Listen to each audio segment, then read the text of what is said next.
let me see it. All my Angelinas, if you got it, let me see it. You're embarrassed, huh? I'm in Paris, bruh. You brought your whole crew. I'm with my parents, bruh. Every white dude in America went to the barber shop. Give me the Macklemore haircut. Australia, they heard of me. Germany, they heard of me. Japan, they heard of me. It's a murder scene, you gon' learn some things. My nickname, Ron Burgundy. I'm bad news with a pen flute and a plaid suit. No can do, no I don't work for free. I used to smoke that purple weed, sip a bunch of purple drink. Yeah, that shit did not work for me. And now I just set herbal tea. I'm posted at the swap meet in a robe, eating church's wings. So cold, no emergency. When you see me in the club, Brad Pitt, that's my cousin. Angelina, show me love. Brad Pitt, that's my cousin. You got me fucked up. Brad Pitt, that's my cousin. Like you don't know what's up. Brad Pitt. All my Angelinas, if you got it, let me see it. All my Angelinas, if you got it, let me see it. All my Angelinas, if you got it, let me see it. All my Angelinas, if you got it, let me see it. Did it by myself, not a little bit of help. Nobody did nothing. I knelt on my knees, said, God, please give me a deal. And God texted me back. Don't be dumb, young man. Gotta do it yourself. It's up to you to turn the pen into a machete and make sure that every beat that you meet gets killed. I treat the beat as like a pussy and I eat it up and beat it up and leave it. Fuck you cannot compete with us. I'm weaving in and out of traffic in the Cadillac. Wait, is that us on the radio? Wait, is that us on the radio? It's what I always dreamed of. Back when I had peach bud. Shout out to the homie D. Who's D? D's nuts. I'm eating chicken wings and onion rings. If you're wondering, yes, I does my thing. And another thing, no puppet strings or the company, we sucker free. I ain't tripping on what the public think. 10,000, we hustling. This shit didn't happen overnight. This shit didn't happen suddenly. When you see me in the club, Brad Pitt, that's my cousin. Angelina, show me love. Brad Pitt, that's my cousin. You got me fucked up. Brad Pitt, that's my cousin. Like you don't know what's up. Brad Pitt.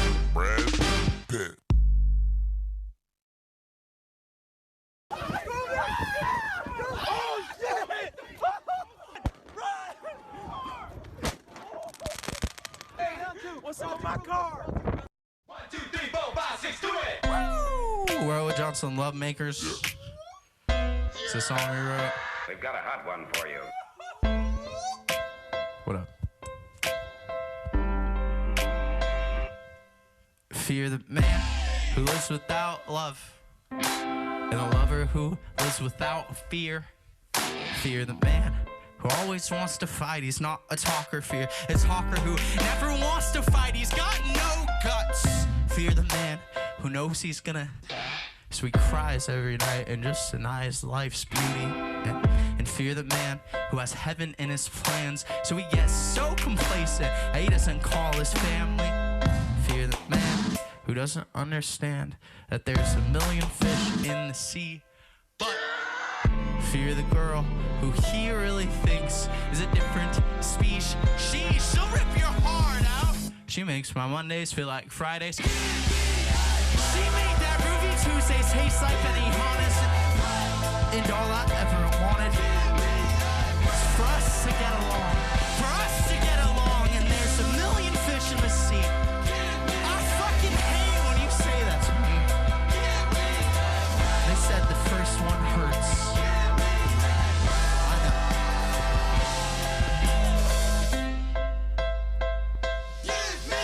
This girl moved away.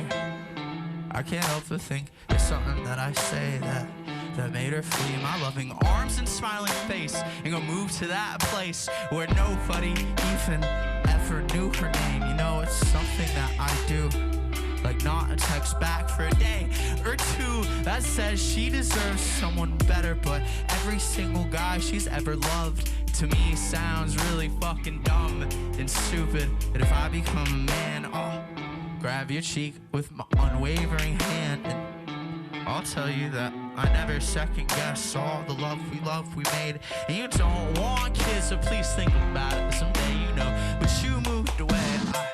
I grabbed you tight and then helped you to your car, that shitty parking lot, you know. I really missed you, and I hope that you missed me too. I really hope that you missed me too. You made my Mondays feel like Fridays. You made that Ruby Tuesdays taste like that Ehonis and all I ever wanted is for us to get along, and there's a million fish in the sea. I fucking hate when you say that to me. They said the first one hurts.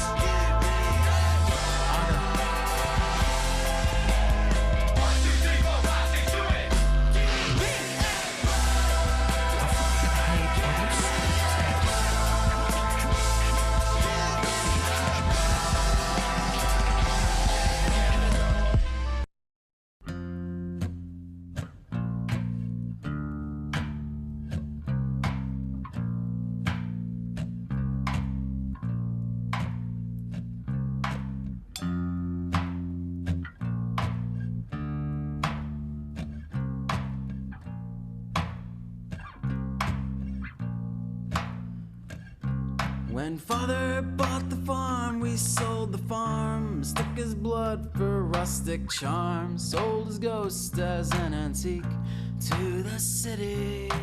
And kids today can't hold a spade. Rest in peace, your weary trades. In this world there is no place, such a pity. Well, the barman shakes his head and fills my glass. Says we're living in the past. Why preserve a dying craft and its misery? We sigh and say another modern man, one of property, not land. So I'll hold out this battered hand. Will you listen? Come sit down, we're lamenting about yesterday's sad ending, about the water in me whiskey. The brass passed off as gold, another round. We're descending into old time memory of a day when wood was wood and silver, silver, gold was gold. Sweet home was home.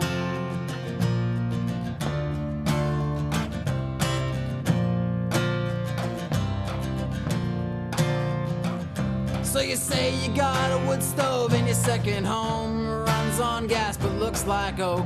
Hell, it even gives off smoke and glowing embers. There's a quilt hung on the wall, reads home sweet home. Below some wise words from Thoreau. And they call me a throwback when I cry. Remember, come sit down. We're lamenting about yesterday's sad ending, about the water in me whiskey. The brass passed off as gold, another round. We're descending into old time memory of a day when wood was wood and silver, silver, gold was gold. Sweet home was home.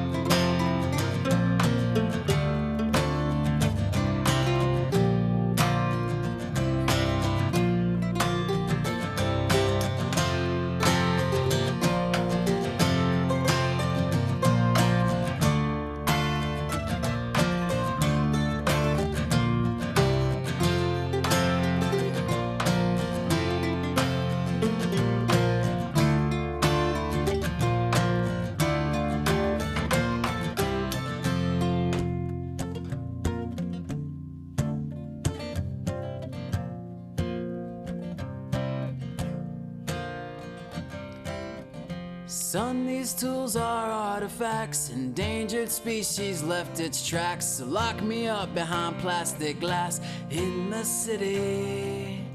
There's no going back for me. This antique's rustic eulogy shall be sold as folk artistry. Such a pity. But I'll never understand why they all long to use those hands to build a stead that will always stand in old-time country. But settle for white rooms and hollow doors, paper ceilings, padded floors, luxury boxes where you're stored in what was country. Come sit down, we're lamenting about yesterday's sad ending, about the water in me whiskey. The brass passed off as gold, another round. We're descending into old time memory of a day when wood was wood and silver, silver, gold was gold. Another round. We're lamenting about yesterday's sad ending, about the water in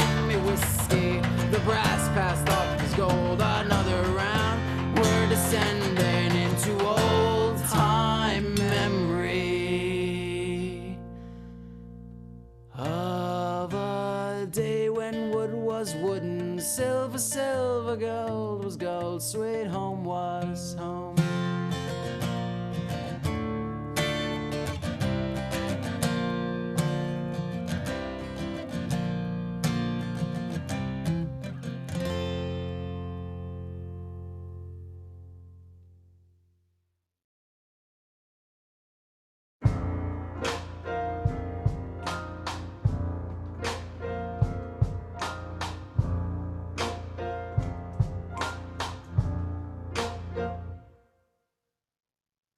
I've never seen a diamond in the flesh. I cut my teeth on wedding rings in the movies, and I'm not proud of my address. In a torn up town, no postcode envy, but every song's like gold teeth, gray goose tripping in the bathroom, bloodstains, ball gowns, trash in the hotel room. We don't care. We're driving Cadillacs in our dreams, but everybody's like crystal, Maybach, diamonds on your timepiece, jet planes, islands, tigers on a gold leash. We don't care. We aren't caught up in your love affair, and we'll never be royals. It's a run in our blood. That kind of luck's just ain't for us. We crave a different kind of buzz. Let me be your ruler. You can call me Queen Bee, and baby I'll rule. Let me live that fantasy.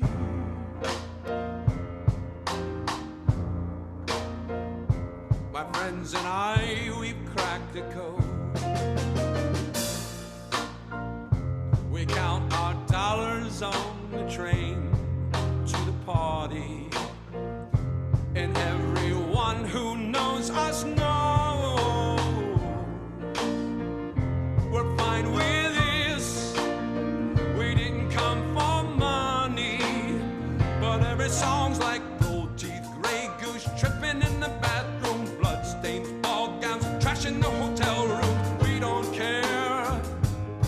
We're driving Cadillacs in our dreams, but everybody's like crystal, Maybach, diamonds on your timepiece, jet planes, or tigers on a gold leash. We don't care. We aren't caught up in your love affair, and we'll never be royals. It don't run in our blood. That kind of luck's just ain't for us. We crave a different kind of buzz. Let me be your ruler. You can call me Queen Bee, and baby I'll rule. Let me live that fantasy.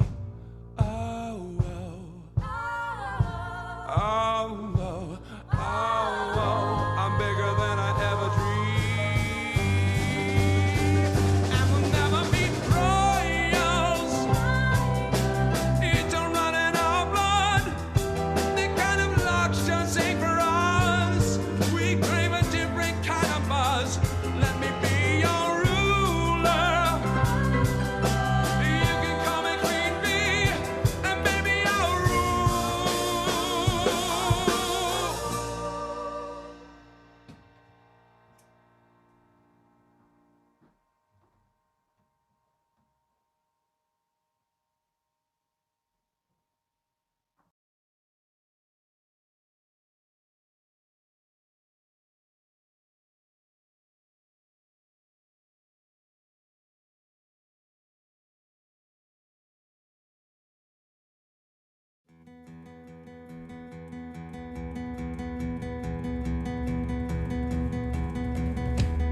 This is for the lions living in the wiry, broke down frames of my friends' bodies. When the floodwater comes, it ain't gonna be clear, it's gonna look like mud. But I will help you swim. I will help you swim. I'm gonna help you swim.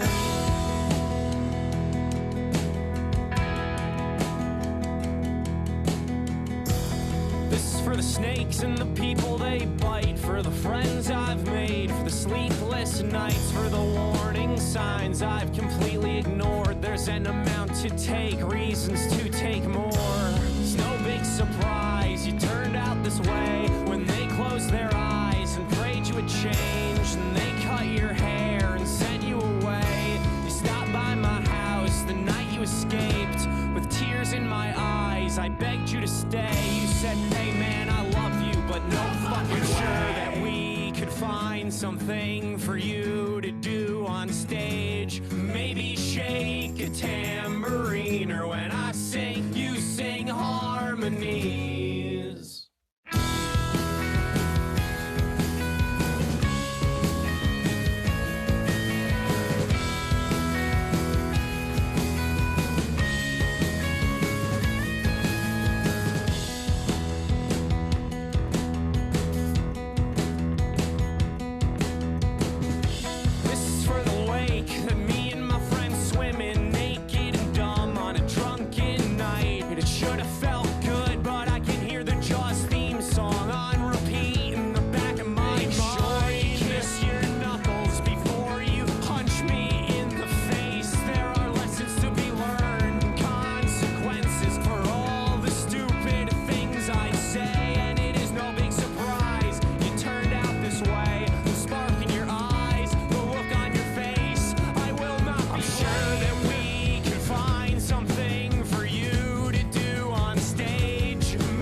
of your house. I wanna chop those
you a kingmaker, as if, black me out.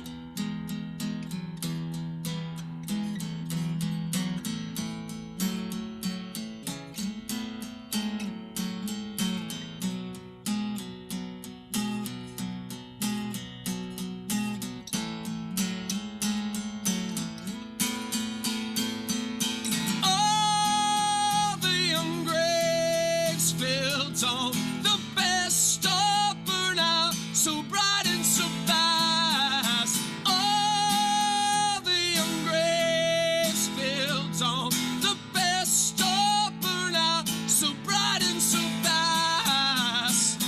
Full body high, never coming down. Black me out.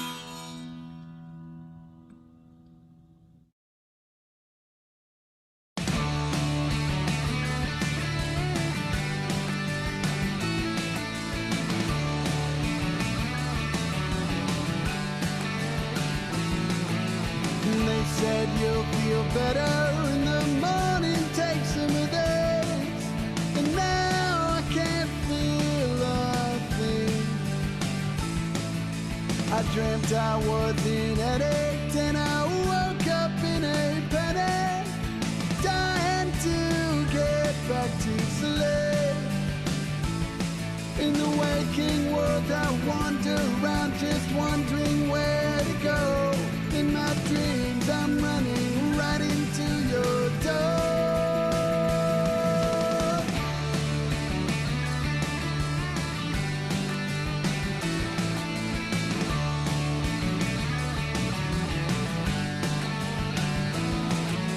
I got a little headache, why should today be any different? It just screams, go home, go home, go home. So I tried to find the subway, and then someone tripped and unplugged me. Now silent and still I lay here until she comes and turns me on. Out here I'm a mess, I'm a ghost who overslept on Halloween. I've been stood up twice and she seemed so nice, I think her name was Destiny. So let me in, I don't wanna leave her ever again. It's an ugly world where beautiful doesn't mean much if anything. Let me in.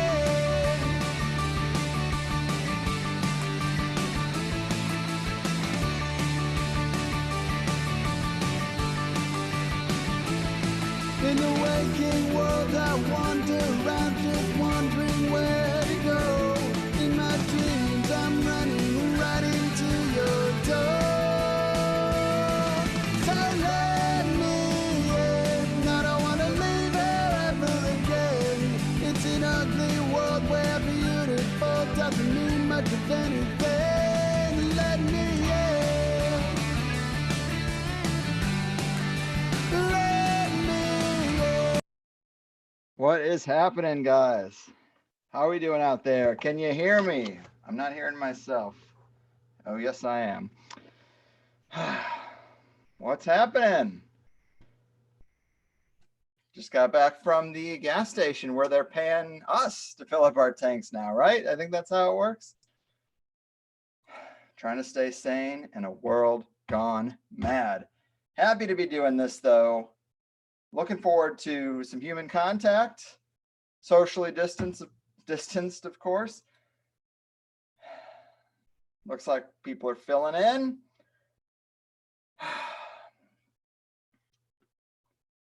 All right, it's been a busy day for me. Put up a show today, put up that Del Bigtree episode. I liked that one a lot. The first comment on there, apparently on the Plus site, is from someone who did not like it, thought it was one of the worst ones ever, which is so funny because I think it's one of the best ones ever, but can't please everyone.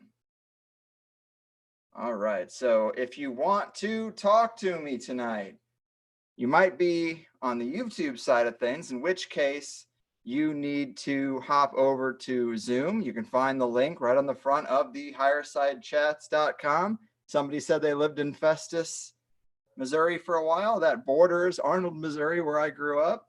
Small world. I'm sorry to hear that. So hop over to Zoom. You can get in here that way and raise your hand at the bottom of the screen, and I'll start taking those calls. A couple other people say the Del Bigtree episode was great. Appreciate that. I thought so too. All right, well, I am here and I see no hands up. But yeah, I thought the chloroquine info is good. Obviously, I'd heard that a few other places, but it makes so much sense if people are having success with that. And zinc, even though I'm critical of a lot of the things that are being used, because there are all kinds of complications. And yes, this is one of them. People will die if they have high blood pressure, or they can. But yeah, why wouldn't you use that as opposed to a vaccine that is not even in existence yet and definitely won't have the history of use that chloroquine has?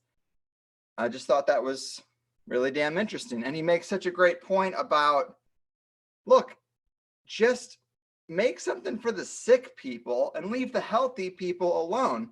The vaccine is for the healthy people. Well, we already have apparently all these people sick. What are you doing for them necessarily? It's kind of silly.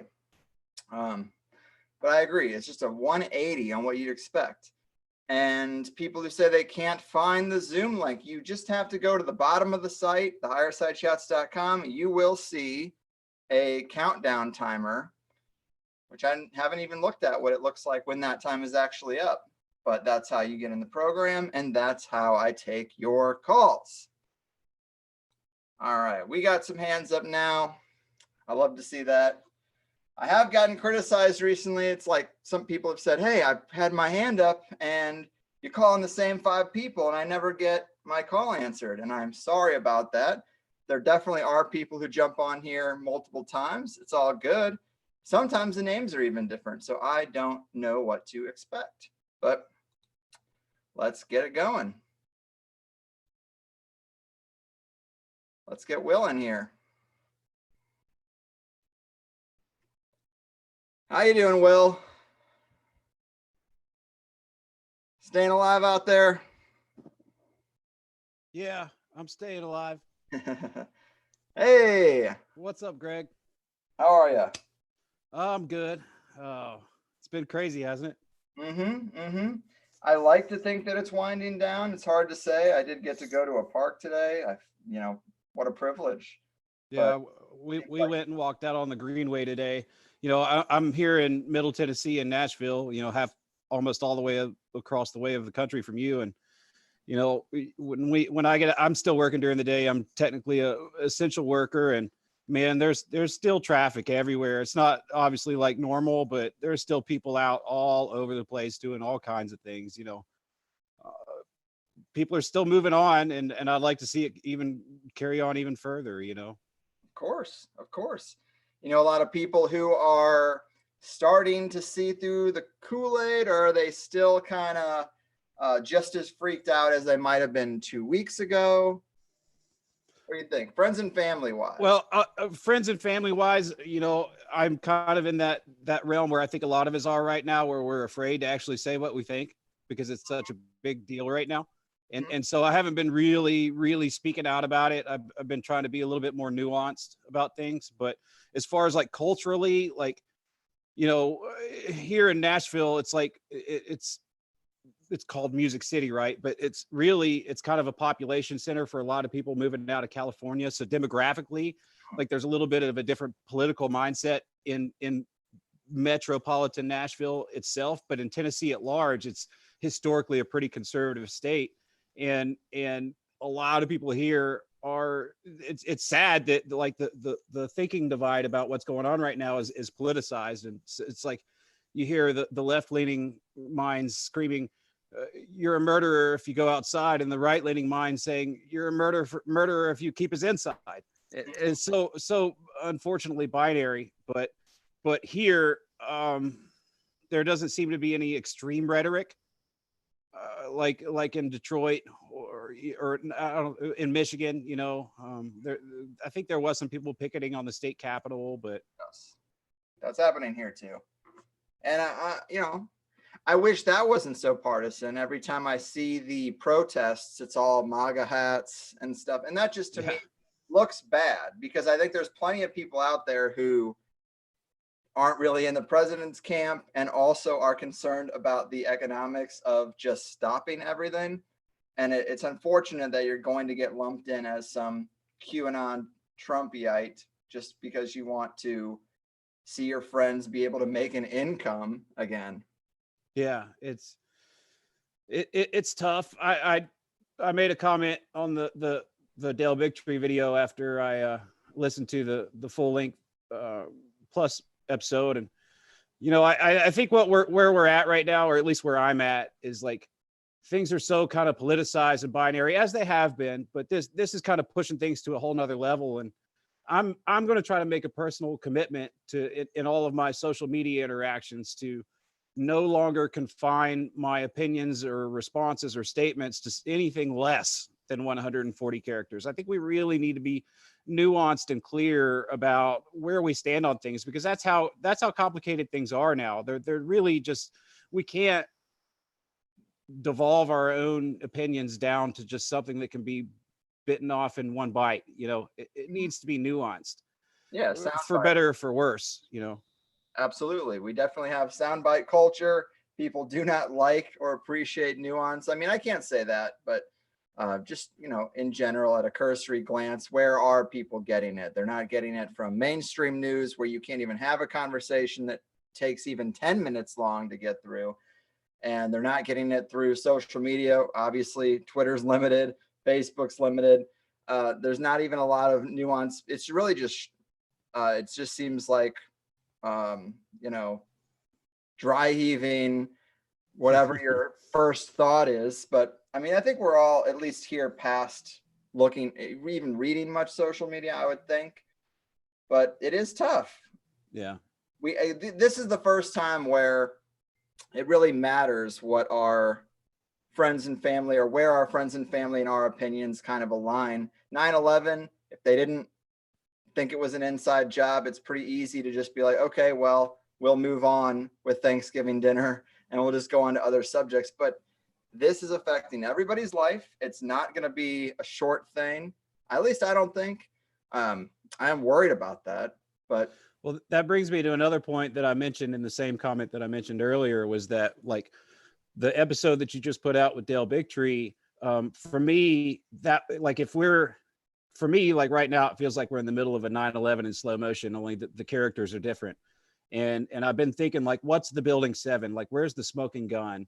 And for me, your last episode with Dale Bigtree really represented to me the Building 7, the one that's really relatable and obvious. The people, they can't look at it and come away with a feeling about it without recognizing the obviousness of it. Even if their cognitive dissonance still repels them from it, they still recognize that was, he's right. Whether they want to admit it or not, they know he's right. And that was in the episode before with Dr. Kaufman. That was more like Dr. Judy Wood level. Like it takes a little bit of conspiracy mind to get to that point. It's much deeper. You may have to have a doctorate or a PhD, but Dale's is very communicable to the outside minded folk. Mm-hmm. Mm-hmm. Yes, I have some fairly conventional friends that are actually gonna probably check that one out, and I endorsed it. I was like, yeah, I would rather you check out this one as opposed to really any other one I've done on this subject. And that's kind of the crazy thing about doing a job like this, is you're pretty exposed, and most of the time friends and family, they just don't care. But something like this happens and they're like, oh, I got to see what he's talking about. And then you're questioning germ theory. Like, it's a little too much, right? Not everyone's ready for that. So when this one came out, I was very much like, all right, now, if you want to know something alternative that I think is pretty well researched and pretty palatable, check this guy out. And he's a charismatic dude. I mean, he definitely knows how to present his arguments, and I'm with him. I really think the ventilator thing is dark and pretty nasty.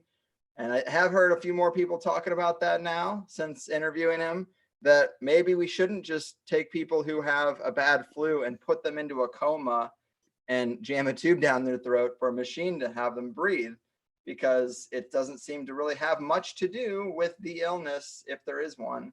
Yeah, maybe, right?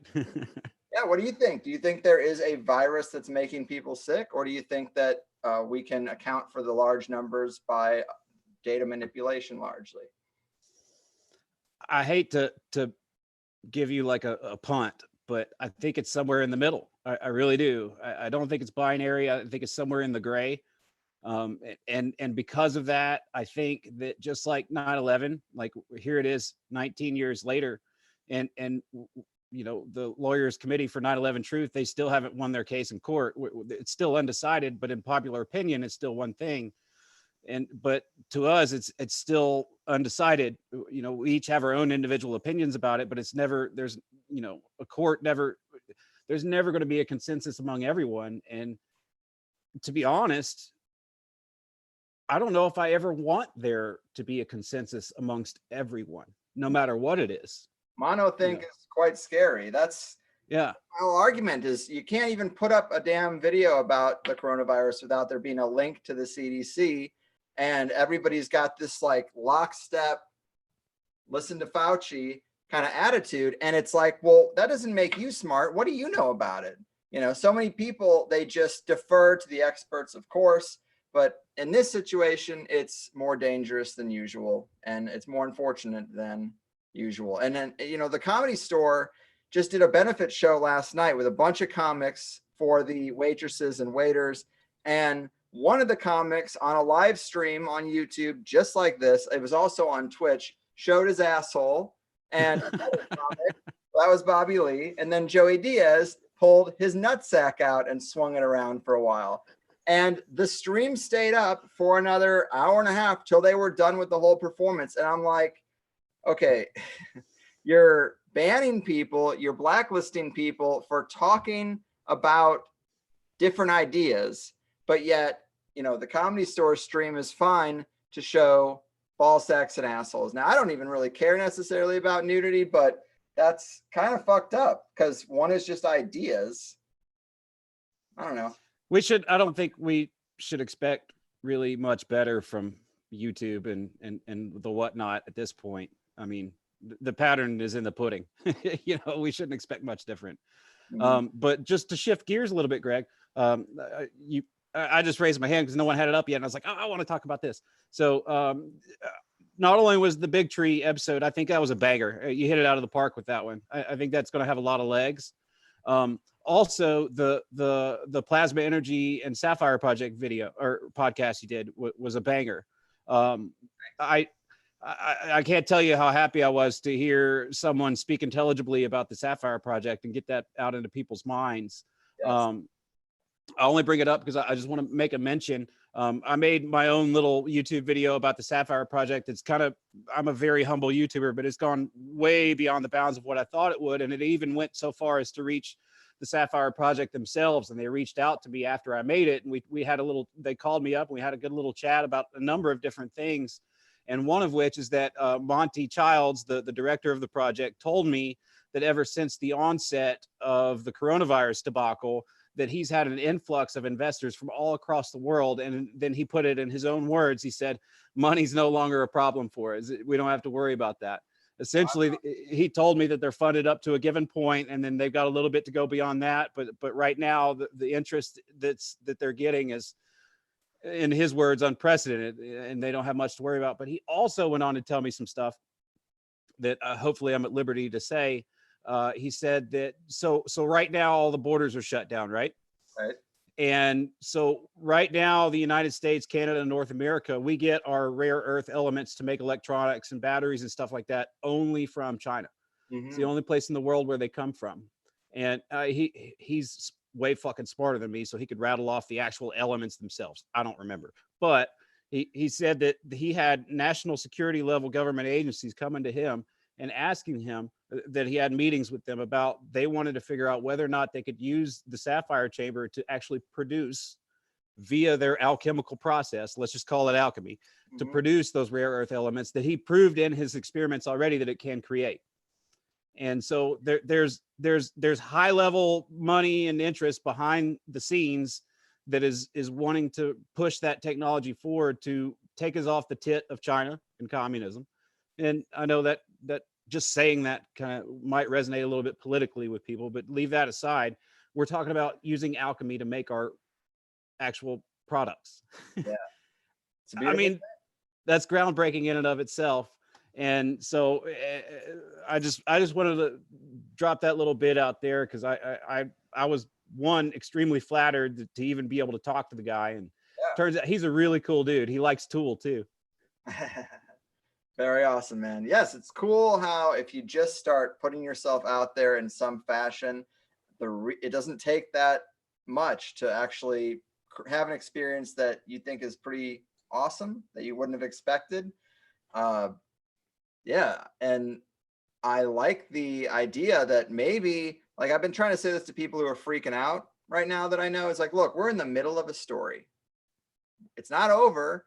A plan is not necessarily set in stone. It's just what they might want to do. And also could be an opposite reaction, that is people thinking, oh my God, how much time do we have on this planet? Life is short. Maybe I do want to put $1 billion into a free energy device or something. You just don't know. Like, we're in the middle of a story. It's not over yet. There's a lot of talk about all the tracking apps and the vaccine and not being able to go out without your vaccine stamp. Okay, I understand being worried about that, but it isn't here right now. Like, know about it, think about it a little bit, but don't obsess over it. And do you want your let's say you're right. Do you want your last month of freedom being just digesting the videos about the hell you're about to experience? I mean, come on, we got to have some balance, I think. But man, very interesting. Congrats on kicking that up the chain all the way to the man himself and getting a little validation there. Anything else before I cut you loose? I see a bunch of hands up at this point. No, go get them, Greg. All right, man. Take care. You too, bud.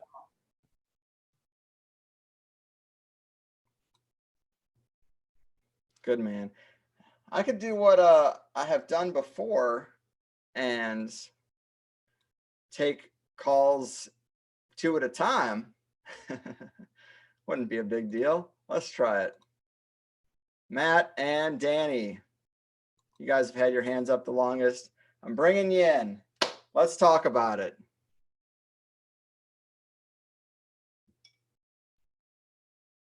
We'll get to more people this way. Danny, how you doing? You're muted. There you go. All right, you're good. What's up, bro? What's happening? How's life? It's all right, man. It's all right. I was actually, me and my girl here, we were bartenders for the last few years, and we got laid off, obviously. So I just got another job to start tomorrow. I had a question about maybe a future episode that you might consider. Okay. I was still am. I consider myself an addict, a heroin user for the last 10, 11 years. So I was kind of curious about maybe doing one with like the history of the opiate epidemic, or since it had a real big spike when I started around like 2003, 2004, right after like the invasion of I noticed me and a lot of my friends got big into it. So, and that's when I first discovered it. So I wasn't sure if that was on the table in the future or something you consider. Well, I definitely consider it. I've had more guests writing and talking about the crack epidemic and, how the CIA was funneling all that through. And obviously, I think this is very similar with the Middle East and heroin and poppies and that whole thing. But yeah, it's really about the guests. If I can find, and I'm sure there are books about it, it's just about getting the right one. But it's another one of those things that just feels a little like unfinished to me. I don't know if the right researchers have fully digested exactly all the players and what the ramifications are and have been. And yeah, I mean, obviously Big Pharma is involved because they have heroin synthetics that are involved with getting people to jump chain to, find on the street. But let me also bring Matt in, because I took 2 calls at once, and we got him here now. I like it. We're all having a smoke. Fuck yeah. What's happening, guys? How are you doing, man? Pretty good, pretty good. Yeah, so poppy trade. I think that goes into kind of what we're seeing right now with Trump and with everything else, is that I think we're seeing 2 different cartels fight over control. I think we have the old Bush, Clinton, Medina cartel, and I think we have a new neocon kind of Zionist bent cartel that's moving in. I don't know, man. Both sides are crooked as fuck. You know, Trump's shady as shit. All these other people are too. But yeah, is there any evidence that Afghan opium is making to the U.S.? Yeah, that's why we're there. That's why we're there. Right. To get opium. Exactly. And I'm there. If you were to dig into it, like whoever's asking, like just Google it, put in the terms. Yeah. See, there's plenty of journalists who have been on that. But yeah, look at the output of opium poppy coming out of Afghanistan during Taliban control and United States control. I mean, and there's all kinds of there's stories about how they produced like 500% more after got over there and invaded Afghanistan. There's stories of soldiers who have said, hey, like I got over there and they were having me guard drugs. Like I didn't think that was going to be happening to me. Like there's no shortage of stories about it. It's just, I don't know. It's a little easier, I guess, for researchers to write about the crack epidemic because you can see all the effects, and I think we're still in the midst of this story, though I know several people that I went to high school with that are no longer with us because of it. I know people who have, never really used drugs in their life, and they got onto it because of some painkillers they were on and shit like that. So, dirty game, sure. Dirty, and it's everywhere, especially throughout the Midwest. Where are you guys from? How are you guys seeing this whole coronavirus thing affect your little pocket of the country? Well, I'm from St. Charles, Missouri. Whoa! All right. Yeah, I was born in Riverside, California. Damn. And we moved when I was 4 and lived here ever since. And you always hating on Missouri, bro. Come on. It was not good to me. St. Charles. No, I get it. No, I get it. Arnold is the Riverside of Missouri. St. Charles? Oh, fuck yeah. Yeah, it's like a friend was telling me today, we were chatting and he's like, redneck capital of Missouri, St. Charles. I'm like, maybe not. But anyway, from St. Charles. I've been a listener for, I don't know, probably episode 40 or 50. Damn. Going back. No, I'm a huge fan. I'm a podcaster too. I'm a huge fan. I love conspiracy stuff. Been into it for a while, but the stuff about heroin and Afghanistan and stuff, like we don't know, enough about it yet because it's still kind of close to us. We know a whole lot more about conspiracies like Kennedy and stuff like that. But I think, 10 years from now, we'll know more about it. Just like, 10 years from now, we'll know more about the 2016 elections shenanigans. Well, like we do about 9/11. Part of me is I'm almost of 2 minds because I'm like saying, oh, well, the story's not finished. The journalists haven't written the book and made like a complete case. But it's also like, what do you need to know? We invaded Afghanistan. We grew a bunch of heroin. We brought it over here, and it's all over the street, killing a bunch of people in their 20s and 30s. I mean, that's how the CIA funds their black operations. I don't know, if we need a full 2 hours on it. I mean, it's something we should draw attention to. People should be aware of, but definitely. But also you can look at the archetypes of certain situations. Like once you look at conspiracies and study conspiracy theory and these nefarious games that people play behind the scenes, you recognize archetypes, right? And you recognize the story, and you can sniff out shenanigans without really having to say, okay, here's hard evidence. Here are all the sources. You can say, come on, man. Doesn't just regular logic and your ability to understand the meta of the situation kind of point to shenanigans and I shouldn't trust this? That's the whole thing about this coronavirus. Is that, you got people saying 5G, people saying, New World Order, built, the Gates vaccine issue. But do we really need proof, like hardcore, solid proof, at court admissible proof to know what's going on in the game that's being played? Right. Sometimes it is just obvious. But so, Danny, going back to this thing, like, I mean, what are your thoughts on it? I mean, obviously it's affected, like heroin's affected you personally. It seems like a step change that maybe you didn't expect to have made. That's pretty hardcore. Yeah.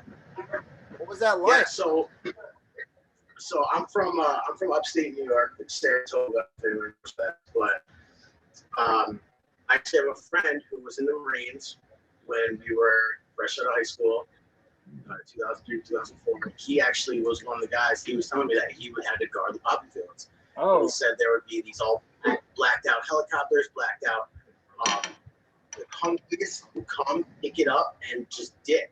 And so, and right around that time when he was telling me that, that's when I got introduced to it and started doing it. It was just flooded around my area. From what I hear, it was flooded everywhere.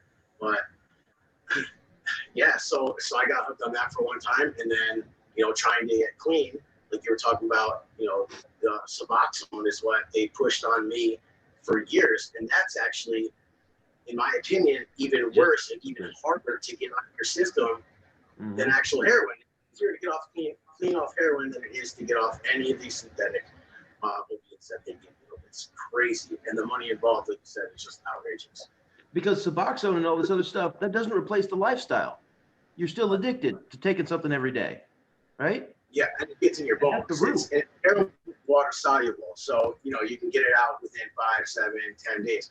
But these synthetic opiates, they get into your actual bone marrow, your bone. So it's taking me up to like 50, 70 days to get completely out of my body, and you just feel miserable all the time. So it's like so easy to go back to it because you can feel normal, or you get it completely out. So it's that's why I was interested about it. But yeah, well, the physical need for the fix is still there, right? If you're on those types of Suboxone and stuff. Yeah, I guess like once you get a taste of that, I mean, I don't know, especially with an addictive personality. I don't want to get going on addiction in general because, but like you're right, once you get that, it's just always there. It's just always in the back of your mind. So you do things to, like I said, psychedelics actually changed my life for the better because of that. I hear about ayahuasca retreats, and I'd like to try maybe a peyote or a hero dose, but microdosing also is a great way to get yourself off of, I think, any kind of if you're addicted to anything. I think microdosing is like the way to go. And what's have you tried Kratom? That's a big thing that I've heard from some buddies that works. I have. That works great, and I actually heard it from my girlfriend here, who gave me some as well. But yeah, people swear by it. It's a holistic, all natural, herb. So yeah, that mixed with healthy eating, healthy lifestyle, I think you can be anyone and overcome it.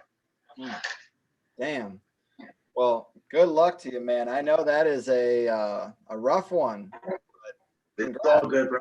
I just want to say thank you too. I've been listening to you for about maybe 4 or 5 years. I finally pulled the trigger a couple months ago and got your plus. I'm an idiot for not having it the whole time. You're the shit. And what is that necklace you're wearing? Because I see you wear it a lot. Oh, this I've had 2 different ladies now make me organite stuff. My friends give me shit that it looks like a life alert because it looks like a little button. But which, if it's like you'll have your metal shavings and then your cotton type material. It's just layered material that apparently attracts energies. And another listener who sent me 2, and this one I keep on my mic, and the other one he sent me for contact, apparently for making contact with spirits. And I've yet to really test that one out, but I'm interested. So yeah, that's what these are. Pretty much just stuff from listeners. Cool, man. I love it. All right. Cheers. Well, yeah, Thank you. guys. I'm going to. Any final thoughts, Matt? You got any final thoughts before I take a couple more calls? Yeah, actually, I do. This is the main reason that I raised my hand, which I just kind of want to like say this to the listeners and everybody else as like a heads up. I'm a chef.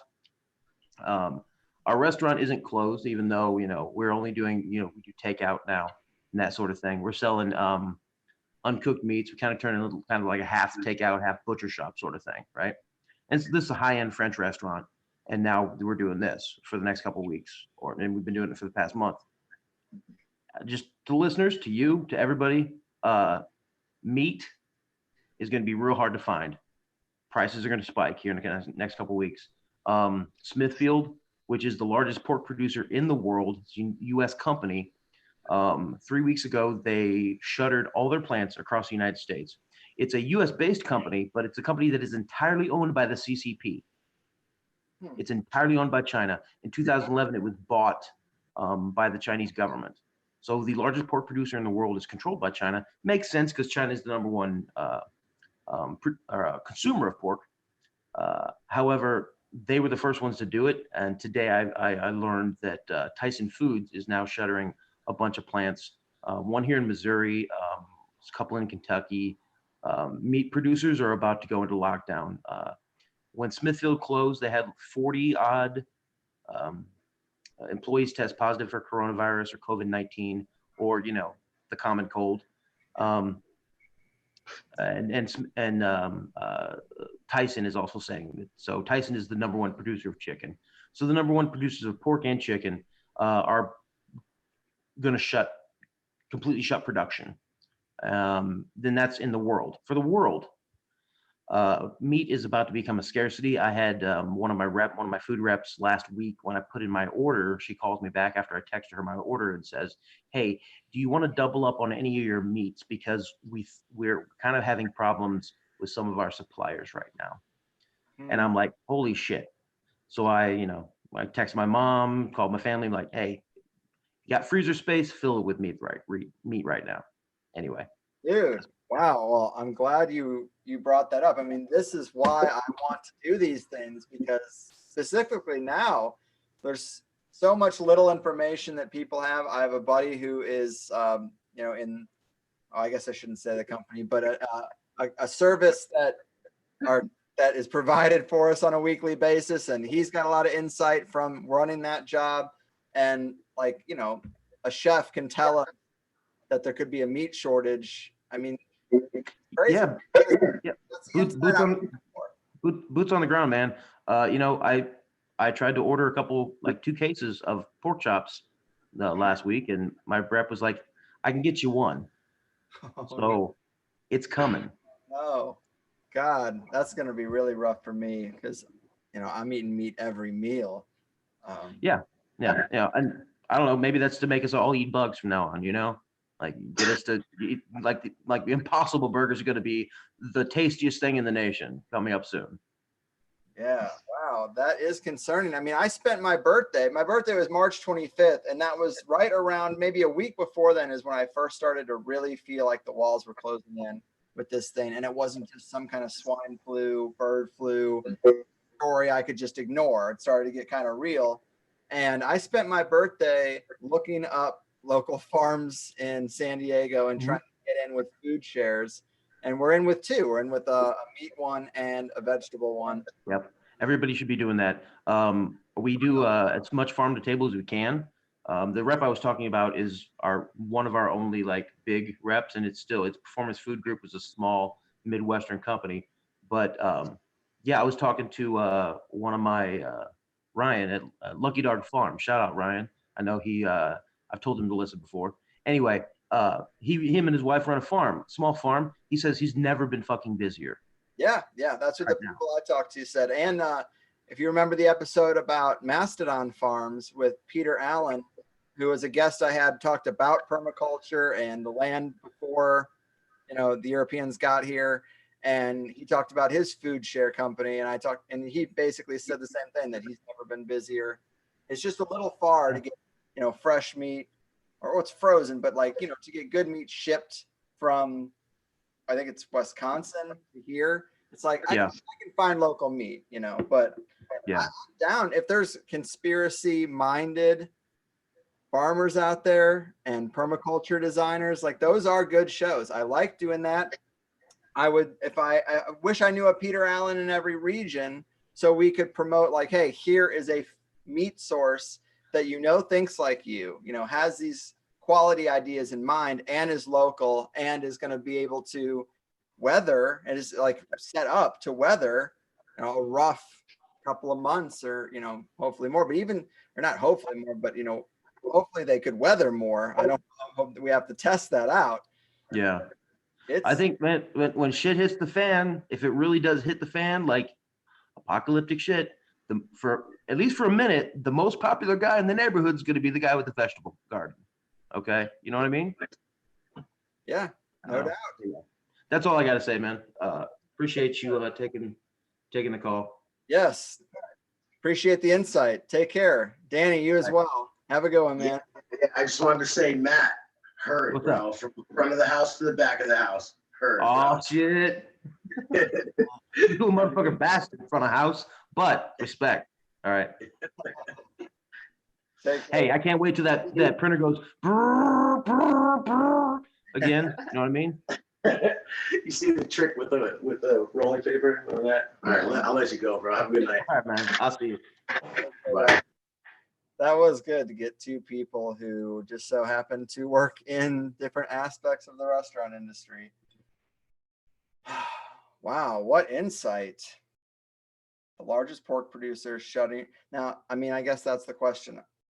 Are they shutting their doors just like everyone else in a temporary situation, or is it a more serious situation? But I guess it doesn't matter. The point is that the production is stopping for any given time. So yeah, maybe stock up if you're listening to this. Most of us live in such small little shoebox apartments. I guess not everywhere, but definitely here. Who has room for any kind of serious meat stock? But all right, let's bring in two more people. I like bringing in two at a time. We got Jim and we got the Wanderer.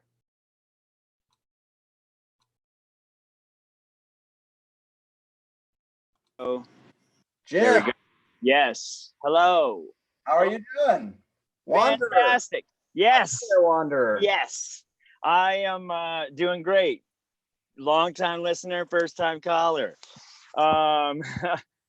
Yeah, I'm not doing the same type of quarantine that everybody is. I'm essentially in Chicago, delivering for like Grubhub.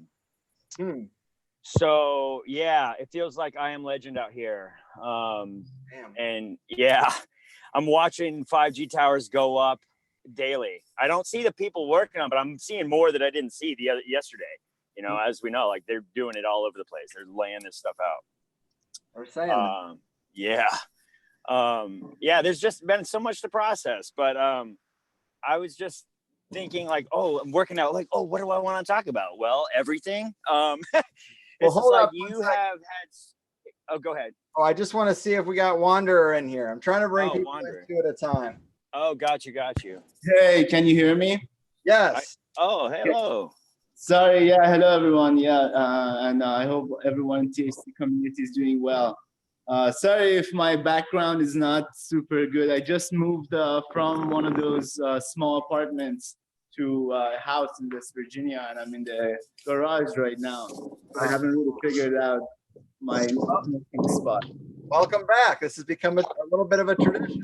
Yeah, I'm really happy to be back, and I kind of am happy that I missed the last one.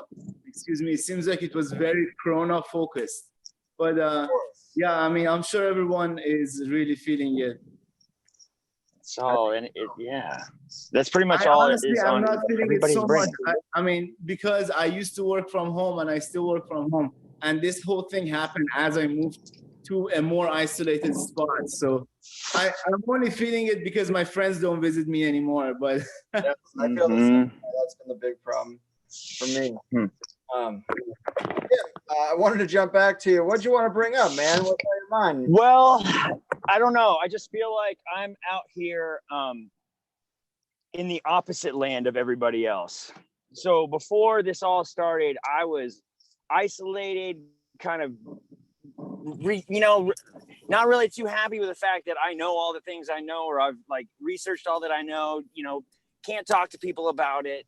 Mm-hmm. And then all of a sudden this happens and things line up, and I just so happen to start doing a job that's essential. I get to work and I can pause on my bills and whatever, and move through the city without traffic. But also I'm able to like talk and think about all these things that have been, weighing me down. And yeah, I guess I was a few different things, like recognizing that some of my favorite guests that you've had, kind of Chris Knowles and Tracy Twyman and Ross Ben and Gordon White, like these are the people that I kind of like have shaped some of my ideas from. And basically it feels like all of the conspiracy theories that we all have like researched are all happening. It's like, yeah, this is real, yeah, this is not. Is it 5G? More than likely. But basically there is a whole magic spell being put over the entire planet, and this is an initiation rite that's happening, right? Everybody's like going through this like ritual of reality shifting, and there's going to be like this process that everybody goes through. It's like a death ritual almost. You're going to have to like have a mourning for the old way, and they're going to bring in the new way. They're giving all this neuralistic programming, Orwellian language. They're like really putting a spell on everybody. And I've come to this place of that grief where it's like kind of acceptance. I still dip into the conspiracy world, but I don't need to do any more rabbit holes. I'm like, okay, all that does is give me more anxiety. All that does is yeah.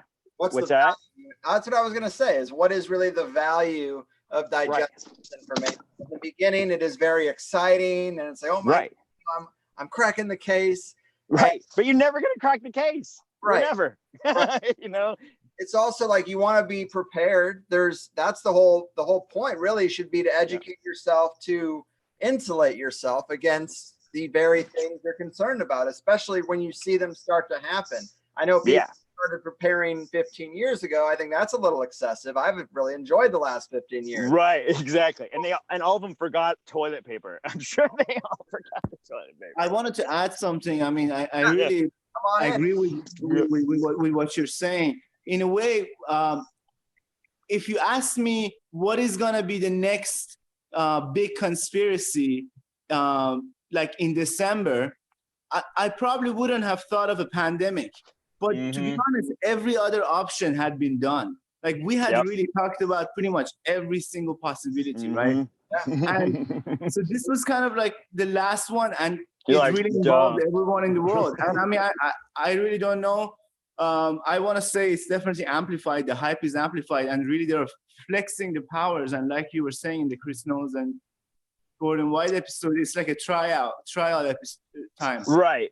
Yeah, this is like phase one, just to see how we react, right? Just to bring people out of the woodwork. To your point about the ritual, I saw this in the Truth Media stream channel. Yeah, that one was putting good. the mask on for the ritual, right? Oh my God. Yeah, exactly. And they're all buying it. And it's really hard because everybody here, we're all going to experience that. We're going to experience like family members that are going to want to stay in and believe the media and believe that, and they won't be able to break their cognitive dissonance. And it's like, we want to like guide them, show them, tell them. I mean, we can't beat them over the head with a stick and then hope that they want to know like what kind of tree it was, You're like, oh yeah. Maybe. I mean, yeah, it's really a rabbit hole, but really to get back to what you and Greg was saying a second ago, what's the point of all that when really the importance of the basic things are now again visible? Like you're talking about growing food, you're talking about having local meat sources, you're talking about having a rent-free shelter. So these are the kind of like the things now, this is how we can alchemically transmute a negative thought to a positive reaction by really focusing on those things that matter. Yeah, that's why. Yeah, those were my favorites, because Greg, you're always like, hey, this is all good, but let's have some productive thinking, like Roz would say, like how can this inform us, because it is very important to do the rabbit holes, but then set it on fire. You're like, all right, I don't need to go deep into it. I can dip my toe, help other people, because they're going to need to see it and know that, yes, there's a lot of lies going on, and I think the weird timing of that Bob Dylan song, right around your birthday, I guess, Greg, that 17-minute song was such a weird thing to come out in that moment. For me, it felt like he was saying, you see this thing that I'm singing about that was so long ago? Well, y'all still haven't figured it out. What makes you think you're going to figure out this? You know what I mean? Like not that it's right or anything, but that's just what I got from it, or reminding us that we're in the middle of all of it, and they write it and we're just trying to figure it out. And meanwhile, they're doing next year, so yeah, right now for me, I'm putting a lot of love out. I'm putting a lot of positivity. I'm smiling at people. I'm thanking them for not wearing their mask. I'm just loving it. When I go out. But I have been trying to smile more and open more doors for people. And yes, it's so good. And I see someone walking, I'm like, give them the nod, like, yeah, exactly. And I'm trying to I'm like fam collecting. I'm actually trying to collect people who are asking questions, dip in. I tend to go a little overboard. I'm like super excited out there in the world. It's weird. Like people actually are like, are you really this? Yes, I'm this happy right now. I'm so excited. I make a bunch of sandwiches. I pass them out to homeless people because it's really hard, because it's even worse than before, like now there are less of people. But it's like, no, there's actually people I have conversation with. They're like, yeah, we're being lied to, right? We're all being played. And it's the biggest con job of like, they spent 100, like if all goes true, like they spent the last 100 years trying to make sure that we believed germ theory, virus theory, so that they could make money, but also so that this kind of thing could work. Yeah. The only one I know who went to the hospital during this period went for a panic attack. It's the only person. Right. Well, yeah, I think most of it is like they're just doing the fear numbers and doing it all weird. And then whoever dies is whatever. There will be some people that die, maybe if the 5G gets turned on, but I think people are going to, because 5G is getting lit up, and it will affect us on a really heavy duty level unless we fortify, make sure your body is running smooth and protect it from all the 5G as you can, because you can't go away from it unless you're like underground, right? You go have an island that's like, or Israel apparently is in 3G still. They're not going to 5. Like, what? That's a weird little tidbit. Isn't it? I don't know. It's everything. Yeah, it's everything. I feel like we're in the prequel to the Matrix. You know what I mean? Like, you two roads you can go. You want to go and live in the Matrix and go do that, because that's what the 5G I think is for. It's going to be for virtual world, Ready Player One, all that weird shit. I like that RFD chip. I guess. Yeah. Go ahead. Yeah. Sorry. Oh, hey. Hi. No. Couldn't see you before. Is really weird. Even in the middle of nowhere, we got 5G. It's going up. Right. Yeah. But what I was gonna say, we are at the prequel of the Matrix, but at least there is no need for Zion yet. Like for example. Like where I am, I know this gentleman. He's a veteran, about 77, 79 years old, double amputee, and I met him about 2 years ago. And him and his wife essentially worked out this huge land to be their house and permaculture farm. That's and amazing. I contacted him when I moved to the area. I was like, "Do you need any help, like buying groceries? Because you're in that age and whatnot." And he was like, "I'm actually in it for the long run. I'm fully relying on my Walopini garden, which gives me food all year round. Like we have goat, chicken, all that stuff." So yeah, even like someone like him can do it. So it really was like a kick in the butt for me. I'm like, damn, I'm 30 years old. I'm smoking weed, but I'm not working on my hand like to make that happen. But that's really why I'm here. So that's awesome. We'll have a spot on this spot. That's amazing. I'm so glad to hear stuff like that. Like, yeah, I feel like I should have already been like, actually, I'm 44 and I've been thinking this way for the last 25 years. I've always known like something like this was gonna be, like you just knew in your gut. And I'm like, why? It is what it is. I didn't get set up, but maybe I was just supposed to be here in the city to kind of guide and help a little bit. But I think it's gonna be like little pockets and like little independent things that are happening. And I heard about this thing, some 25 people pooled their incentive checks together and bought 100 acres of land. Wow. Fuck yeah. Fuck yeah. Use their little slave bribe back on to get the hell out. You know, I'm like, that's, I'm loving these little bits of inspiration. Like, I'm jumping on every opportunity to like talk more about it. I'm like, we cannot be afraid to talk about this anymore, you know, because, and then I'm like, I do kind of freak people out who don't want to talk that much about it. I was like, okay, well, I'll stop. But this is what I have to talk about. I have to like figure this, like get to a place and get to where the people are going to be going and get ready. Like, I'll probably be in the city until it's burning in my rear view, but, or till I have to maneuver my way through some weird barricades and like forced vaccination things. But, but I definitely know, yeah, I'm very inspired by knowing there's more and more people that are, even though it feels like when I'm out in the world, it's not. There's just, everybody's kind of following along. They're really afraid. I wandered around in a restaurant and it was like, oh, can you stand by the door? I'm like, oh my God, I'm not getting used to this. He's like, well, it's either that or you kill someone. I'm like, I don't even know where to start, buddy. I don't even know where. I know. And, you know, I'm like, we create the virus. Don't you know? Don't you know? We create this virus. And they got us afraid of the wrong thing. They got us afraid of each other, right? I'm like, please, no, we got to be afraid of this weird technology that they fully admit. They know it's bad. They know it's bad. The CAA document or something was just found like 1977, right? You just said it on your coffin show. Like, come on. Like, they just lay it right out there for us. They're like mocking us right now.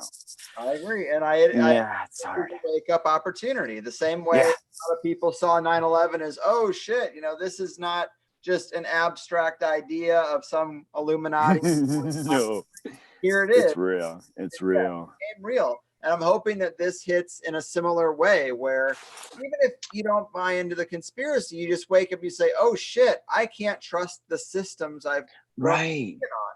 And I need to shore up my game. And people of all kinds of mindsets can still come to that conclusion. And from perspective, you can work with anyone. Mm-hmm.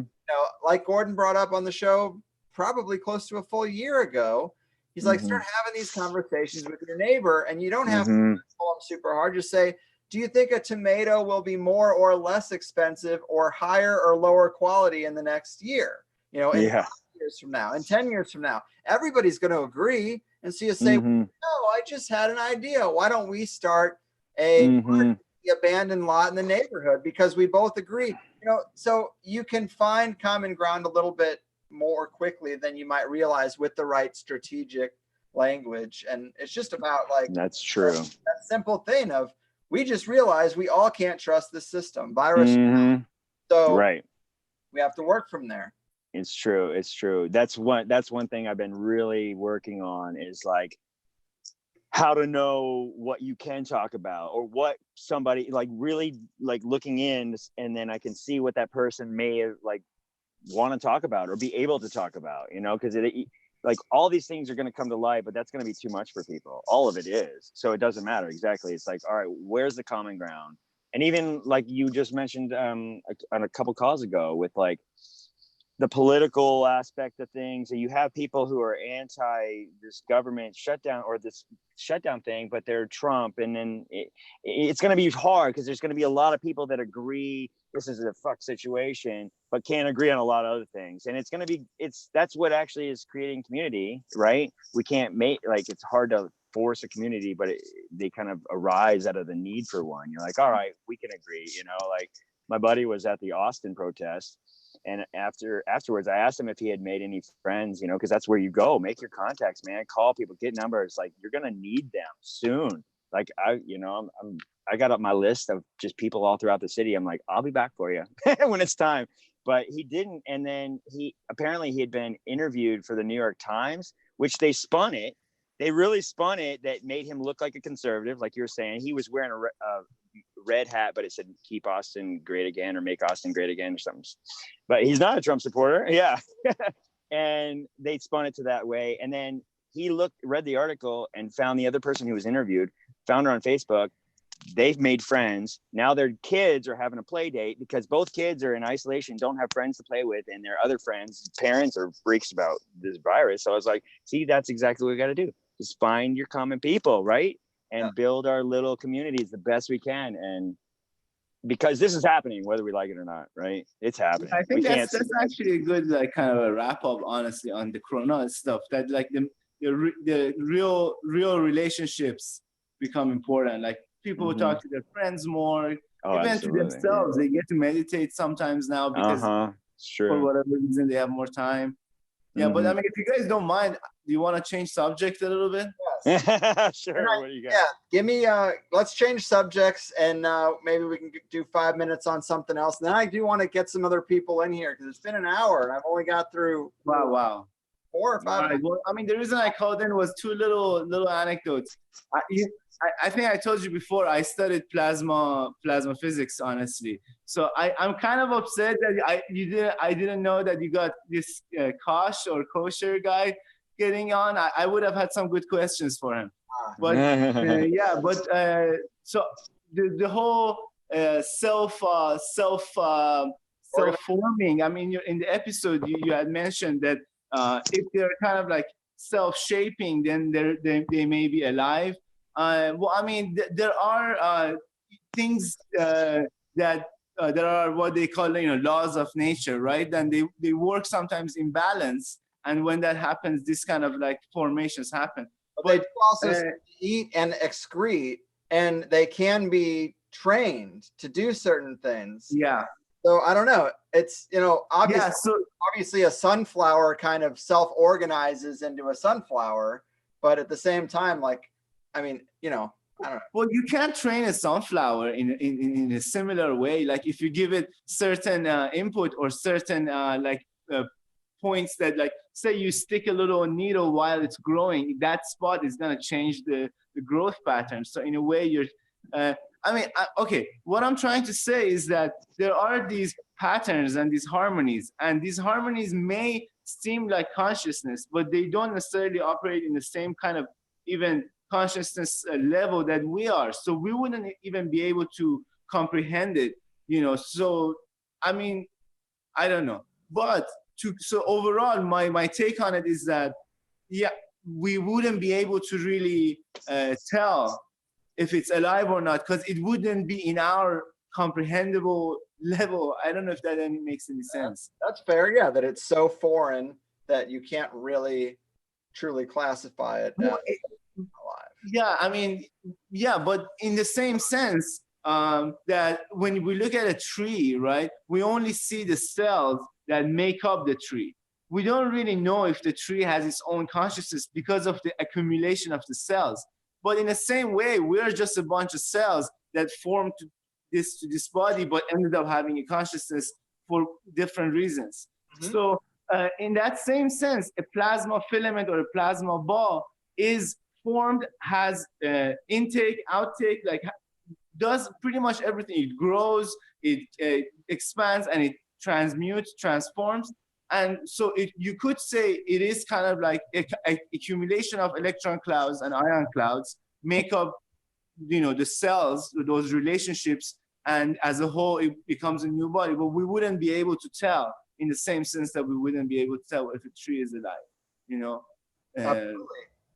But kind of like, I don't know if that was just like a really, if I wanted to see if you wanted any clarification on definition of plasma, because also like even fire is really plasma. But in that same sense, he said, if you give it enough time, then it may form its consciousness. In that sense, the sun is the biggest plasma ball we know, and it's fairly old.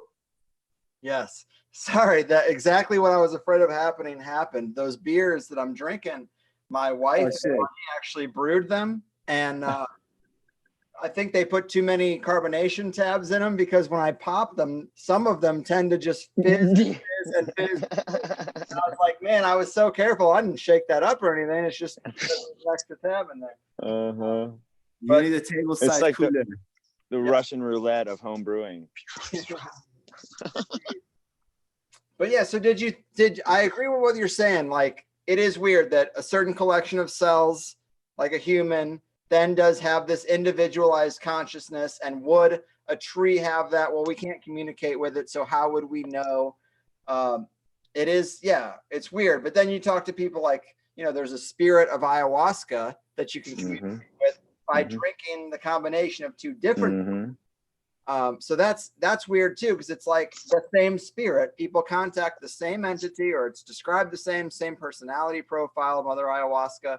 But how did that spirit emerge into our world through two different plants being mixed together? Wait, didn't they say plants, they for said example, the plants at the told them? basic level have the chemicals. So inhibitor in your stomach is preventing your stomach to stop the active molecule. Right. So, but that's the chemical. But your consciousness, or what you accumulate, not your accumulated knowledge and experience that makes up of your consciousness, coming in to that will definitely amplify that chemical effect. So so I mean, when I overdose or passed the threshold on psychedelics, it was on acid, like 5 hits of fresh acid, and then another on top of it. And we were like, this is great. Let's do one more for 6 in like a matter of an hour. And then suddenly all I saw was fractals. But if I were coming in after listening to you and Graham Hancock and other guys, I would have probably paid attention to the patterns in the fractals a little bit more. At that point, I was just like, holy shit, this is all fractals. I need to get out of here. Where is the fire? And I couldn't hear anyone but myself. And then I started creating my own reality. Then I found my friend in that reality, and it was just us. And then we found fire. And then through that, we found That's great. That's a good one. But that's kind of like, we were given the knowledge, but we didn't have the content, you know? We didn't have the guide for receiving that, whoa, you know, this is the pattern of the matrix. What I found with LSD in comparison to any other natural organic, like of the earth psychedelics, is it is missing that spirit, that soul, that teacher, the teacher that's behind it all, right? The ayahuasca, you know, the spirit there. Peyote has the spirit. Mushrooms even have those little voices, those little fun little things. They remind you of the love inside, right? But acid, it's all like ones and zeros and very mathematical. It's like, it's kind of almost void of that lesson. It's like, you got to figure it out. And it's almost, I'm just coming to the realization that it's almost been a trick. Like LSD was given to us as a gift, and it was part of the 60s psychedelic movement and all that, but it's also suspect to be part of the MK Ultra programs that, you know, Larry and all these other people, that was part of a thing to get us. Like, I just went through this today thinking about it. Like, I experienced LSD at 15 years old because of Jim Morrison and that Doors movie in 1990, you know, and it really, and he is an MK Ultra subject. His dad was part of the Navy. He was an admiral in the Navy. He was with false flags with Vietnam and World War II. He was involved in that shit. And it's like, okay, so what are you saying? Everything I knew was part of some weird mind manipulation thing, but acid still did so much good for me, you know, but it also took me away from some things too. But once I got to mushrooms, I started to come back to the love, come back to like the, you know, the teachings of the, you know, and of course I come and go from it, but yeah, that no, was I one totally thing. believe in spirits, and every molecule has its own spirit, honestly. Yeah, like and even LSD is does. called spirit, you know, and like different drugs have different spirits. And I totally, in the same way, I totally believe in spirits that are in plasmas. I'm not gonna deny like the beauty in like works like Sapphire and stuff like that. In fact, what I was saying when your headphone dropped was that, you know, the sun may be even in that sense fully conscious because it's a really old plasma. Right. That's pretty cool. Man. Wow. Great stuff. Well, hey, I'm gonna let you guys go. I'm gonna move on. All right. All right. Can I just throw in one last thing? Look up waffle rock or you know, waffle rock, like a waffle. Waffle rock apparently is something they found in West Virginia. I'm trying to reach it, but it's in the middle of a dam that the Army Corps Engineering built, so it's closed right now. But on the property that I have, not more than 2 miles downstream from it, I found shit ton of these broken pieces of waffle rock. So that's pretty wild. It's a pattern that no one can explain. That's all. Huh. That's fun. I love the tidbits, man. Well, good to talk to you again, Jim. Thanks for having me on. Absolutely. Thanks for having me. Yeah, awesome. Stay safe Keep out it up, there. man. Yeah, absolutely. Yeah, no. Have a good one, man. Wow. Man, time is just going by. I feel like I should be grabbing people 4 at a time to try to get through what we have. And there is a lot of questions. Let me try to just run through some of these. Some of them aren't even questions, so that makes it easy. Have I checked out Midnight Gospel? No, but Duncan Trussell, if you remember him being on THC a long, long time ago, a comedian that I like quite a bit. I feel like we've kind of diverged a little bit because he's gone down such a spiritual path, but he's still a cool cat. And he has a new animated Netflix show called Midnight Gospel that seems to be a real trip. I think it's animated by the guy who did Adventure Time. I hear it's quite dark, and I have not checked it out yet, but I'm glad that he's having some success. I'm hearing good things. What is the quick synopsis of the Del Bigtree interview? Well, people are being put on ventilators when they shouldn't be. They're trying to create a vaccine when they have a perfectly good drug that has been used for 45 years in combination with zinc and seems to have much more success than a vaccine would. And yeah, you should check out the interview.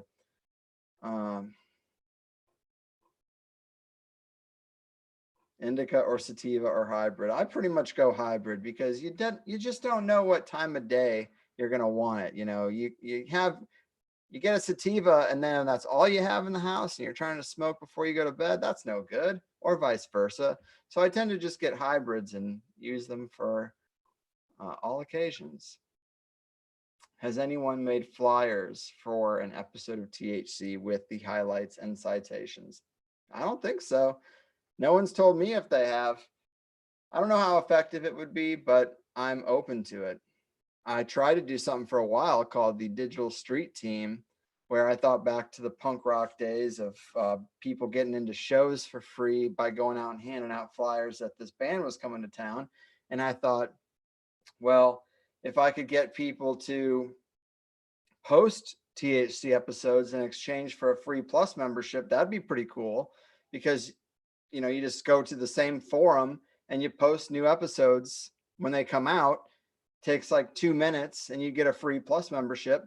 I tried to do that. I'm still willing to do it, but people who want, you know, tended to just drop off, and it's like, you know, I don't really follow up on them. I'm not policing the project, but I'd be down to do that again. If you want a free Plus membership in exchange for posting the show in public places where people post these kind of shows, talk to me. All right, but you're not here to hear me ramble on alone. I hesitate to bring in more than 2 people at a time, but I do want to try to get through the hands that are up. I already know we're not going to, but let's bring in Paul Marks and Larvey Oswald.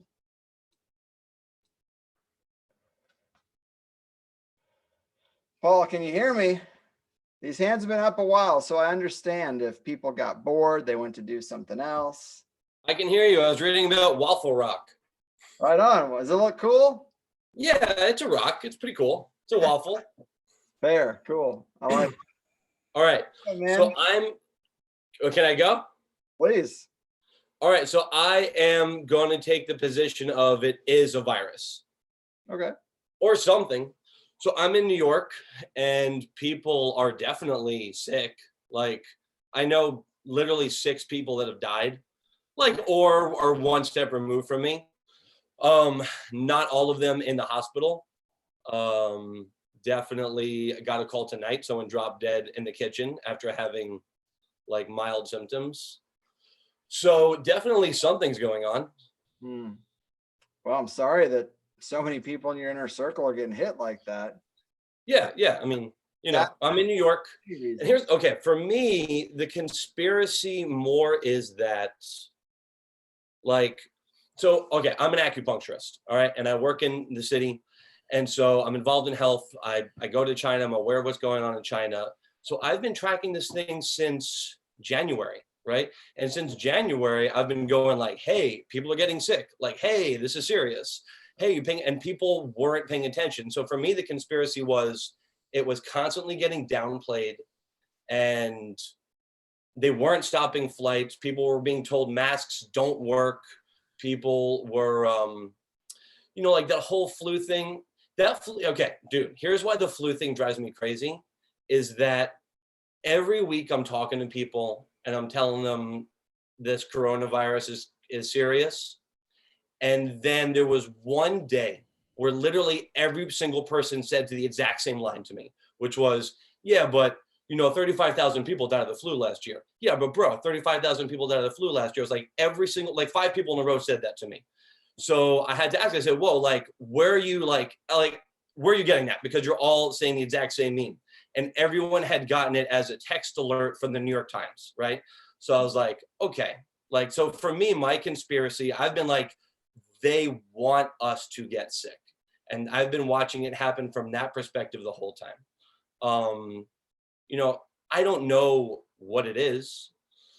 I don't think, like, I'm sure that the treatments that people are being given are horrible, but definitely something's going on. I'm seeing people die. I'm seeing people get sick, like really sick, like 30-year-olds doing the dishes and then have to lay down for an hour. Like, that's really sick. People who still haven't been able to taste or smell a month later. Like, that's not normal. Like, I know that happens, but I don't hear so many stories about that all the time. So I'm kind of inundated by it. I'm managing cases with herbs because I'm an herbalist. And so I don't know. So for me, that, like, the conspiracy is the opposite. I'm really frustrated by some of the arguments I see. Like, I definitely understand looking for alternative positions, but I just see a lot of people fucking sick right now. Well, all I have is my experience, and I don't see, cool. And I'm not getting people writing me that. You're literally, you'd be the first person I've talked to who knows a great number of people that are sick, which is unfortunate. You're also in New York. Obviously, that's a big microcosm. So right. Also, people talk to me about their health. Yeah, I haven't talked to anyone from New York about the thing at all. I mean, I have also had that position that I was really, really sick between Christmas and New Year's, sicker than I've been in 10 years probably. And I was too. More stories coming out about how it might have been going around longer than we know. So when I get interviewed on other shows, I cover that layer too. I'm like, look, I'm not scared of a virus necessarily for several reasons. One being, I might have already had the thing. And then two being, I'm hearing all these researchers talk about how, we're looking at this thing all wrong. And obviously you've heard those shows, but I'm not sure. Well, I should ask what herbs you're having success with. Okay. So the first thing I have everyone take prophylactically, vitamin D. And I really like curcumin, which is the active ingredient in turmeric. So you could just take turmeric, but I like curcumin better because it's stronger. Or if you take turmeric, you have to mix black pepper with it to activate the curcumin, but it's a strong anti-inflammatory. So I have people start taking that, the vitamin D to keep from getting sick, and the curcumin to keep inflammation down. And it's been shown in studies on other things to reduce like cytokine storms, right? Which is one of the big problems with this. So prophylactically that, and then once people get sick, heavy zinc, right? Because that will stop RNA replication of viruses.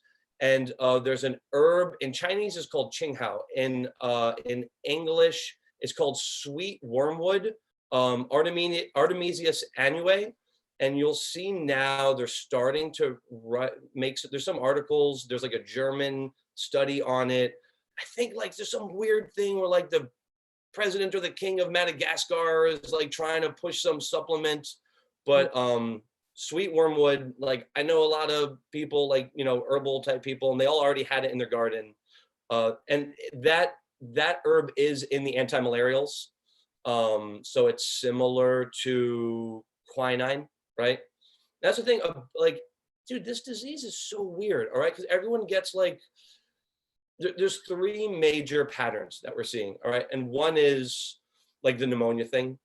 And then the other is like major gastro problems, like unrelenting diarrhea. I've known a couple people that got hospitalized for that, and they just need fluids.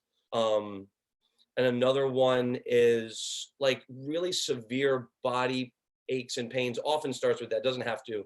That eventually turns into like clots, and you're seeing that more now. Clots and embolisms and heart attacks and stuff. And so this thing, it manifests in different ways, and I don't know what the fuck it is. I don't know if that's different strains. I don't know if that's different responses to it. But you know, I think early intervention is better. Like for everything, early intervention is always better. And Western medicine is getting to people way too late. But you know, I think something's going on, and that's my other thing too, right? Like I listen to you talk to Gordon White and Chris Knowles, and usually, like I mean, I love all those guys. I love Gordon White. I take almost everything he says to the bank, but I got frustrated. Well, one, I think Gordon White has kind of a blind spot for China. Like I don't think he really cares about Chinese magic, which is fine, and I don't think he thinks about them a lot politically. So you know, he starts telling Chris Knowles, you know, you're thinking like an American, you have to think like a European. This is the Europeans trying to say, this is their last ditch effort to save the, you know, the European Union. And it's like, bro, this thing started in China 3 months ago. You know, China's shutting down Wuhan, a city of 11 million people. I don't think they're doing that in defense of the European Union. So well, just to say, he did make the point about the epicenters being at key points on the Silk Road Initiative. Right. Yeah, which, against China. So I thought that was interesting. Yeah, no, that's totally fair. That's totally fair. There's some shit going on, man. Yeah, I get what you're saying. I mean, these things are multifaceted usually. I mean, yeah, the Bilderbergs aren't from any one country. They're really just trying to push forward their agenda wherever. And so like Bill Gates brings up his thing, and then someone else in the room is like, hey, you know, I could use this too. We could use this over here in Europe because we can't get this goddamn thing to stick together, this EU thing. Right. So I think they all come together at once. And you brought up the fact that there's multiple different ways this hits people. I would agree. The reports I've heard of people who are sick are quite varied. Could it be just multiple things? If they knew this op was going to happen at this certain time, it's like, well, let's hit New York with a bunch of 5G. Wuhan is a seriously polluted city. Let's hit it with 5G also. Yeah. Let's release something over here. The American immune system is pretty bad already. There was a thing with, you probably would have appreciated the Del Bigtree episode a little more because I haven't listened to it yet. I have to get on that. He's more, I mean, it's today, you know, people are busy, but he's definitely more, he's of the opinion there's a virus that's making people sick. He just thinks that we should approach it in a herd immunity way where, you know, the young, healthy people go out and they get it and we'll get through this fucking thing. My wife was just reading me something about Sweden, I believe, is the country. Yep, Sweden.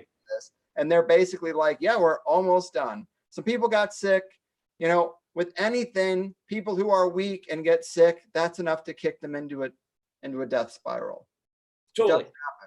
So I mean, so in that episode I was just talking about, you guys talked about bubbles, and so like, you know, the illness, I think there is an illness, and I don't know what that is, right? And it could be 5G, or it could be a virus or multiple viruses or whatever. But whatever. I totally agree on the technocratic, you know, the Mr. Global technocratic thing.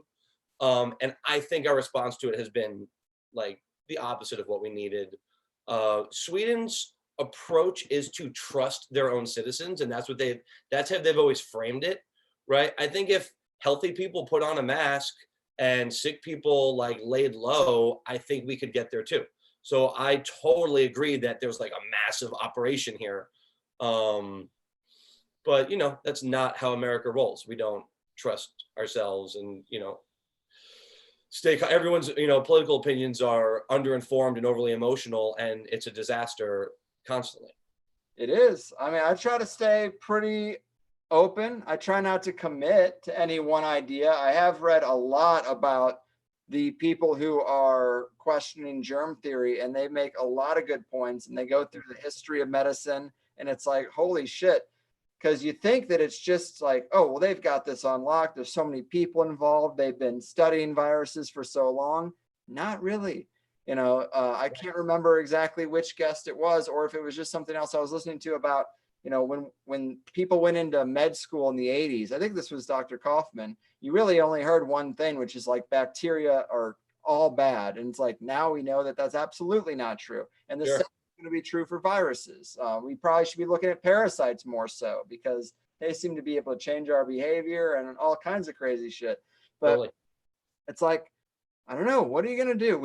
I feel like we do have to live our lives. Like, when is a virus really gone? Because most of the time we might experience a new virus, but it's not really gone. People can still get sick. And I just think that life is not without risks. We're not going to be able to make it without risks. I'm not a doctor, so I guess I just don't understand necessarily anything other than we should do the natural herd immunity method, and we should build up our immune systems with herbology and natural methods. I mean, that's all we can do. Like, what else can we do? If you get a virus, you could have been really careful, but it was on the mail you checked on Tuesday, even though you haven't gone out in a month. Like, sure. Well, that's not even going to get you sick, right? Because they also talk about like the viral load, and the bigger your initial viral load, the more sick you get probably. So if you got like a little virus off an envelope, you'd probably have mild, if anything, you'd have mild symptoms for a day, then you'd be better. Right? I mean, that's like the idea of a vaccine. Fuck vaccines, obviously, but that's the idea. So yeah, I mean, it's like every single problem we can talk about. If society was run correctly, if people approach things correctly, this wouldn't have to be a giant disaster, but people are fucking morons. And so I do think that at its peak, like where New York has been, like 700 to 1,000 people dying a day, dropping off now into the 500s plus uncounted. Probably a good idea to lay low if people aren't smart enough to wear masks. But, you know, I think you could probably do that for a month max, right? And totally, Alabama doesn't need to be doing this, right? I don't know what's going on in San Diego, but it sounds like you don't need to be doing this. So, I mean, I think if it's a real epidemic, which I think it is, you know, I think there's a middle ground. And I think sometimes we might have to lay low because people can't do it correctly.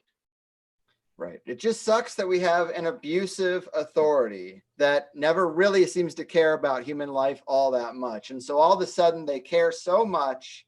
It's like, it's hard to trust them on literally anything. And this is scary because I don't trust them at all.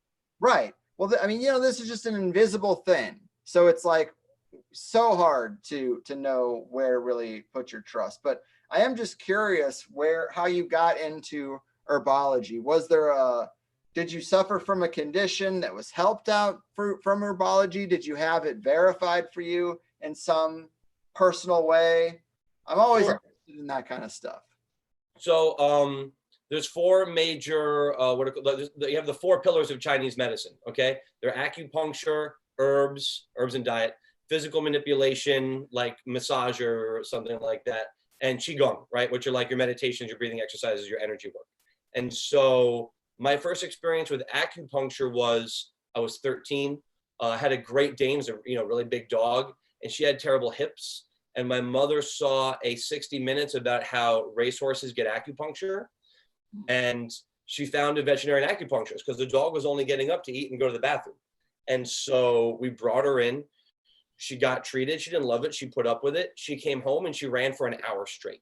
And then every week we'd bring her, and every week it would last longer. And that's exactly how acupuncture is supposed to work, until she was fine. And so that was my first introduction to alternative medicine, to Chinese medicine. And so like I watched it work on this dog that I loved. So there was never any question in mind that it worked. Circuitous route, I found myself in acupuncture school, and herbs are just a major part of the medicine. But I went there for the acupuncture and the energy, that kind of stuff. Damn, that's cool. I'm reading this book that a lot of people are talking about now called The Invisible Rainbow, about the electrification of the earth and all the different ways it seems to make people sick. But that's one of the big verifications they talk about of the electrical system. He's trying to build the case that you have an electrical system in your body that's way more important than we realize. And when electricity was first coming out, people were seeing effects that, that weren't ideal, but they were suppressed because people wanted this new technology. Same story as today, really. But they bring that up, that the acupuncture, what it is it's metal, and it's mapping, it's, you know, mapped out in your body in a certain way to bring your currents through certain patterns and to maybe, I don't know, realign them or strengthen them. But I did acupuncture once for allergies, and it was an interesting experience, but it didn't really do anything. Nothing has ever really done anything for my allergies. I mean, so allergies, one, are hard. And also acupuncture is not something you get once, right? You have to do a course. So it's like saying you took one pill of antibiotics and you didn't get better. But allergies, you know, basically every season you'll have them less. And then after 3 or 4 seasons, they'll be like 90% gone. And that's if you were to do acupuncture like yearly? You should start 2 weeks before your allergy season, like a month to 2 weeks. I just have them all the time. I don't really, there isn't really a season for me. Oh, right. Sorry, I live in a place with seasons. Then you should probably just start getting it. And also, dude, you just got to do anti-inflammatories because you have some baseline of inflammation, right? And then there are stimulus that make you have more inflammation, right? And that could be pollen, or for someone else, it's some food, or what, or it could be emotions or electromagnetic or whatever. And so if your baseline is here and your threshold for having what a response is here, then any little thing sets you off, right? So you got to lower your baseline of inflammation, and that's done with herbs and food, right? You should be taking curcumin. Like omega-3s and curcumin, omega-3s and turmeric are like a great place to start. They're really easy, they're really safe, they're food grade, and they're surprisingly strong. And then, you know, like you want to reduce your white sugar and all those kind of inflammatory foods. But herbally, I'd start omega-3, fish oil, and curcumin.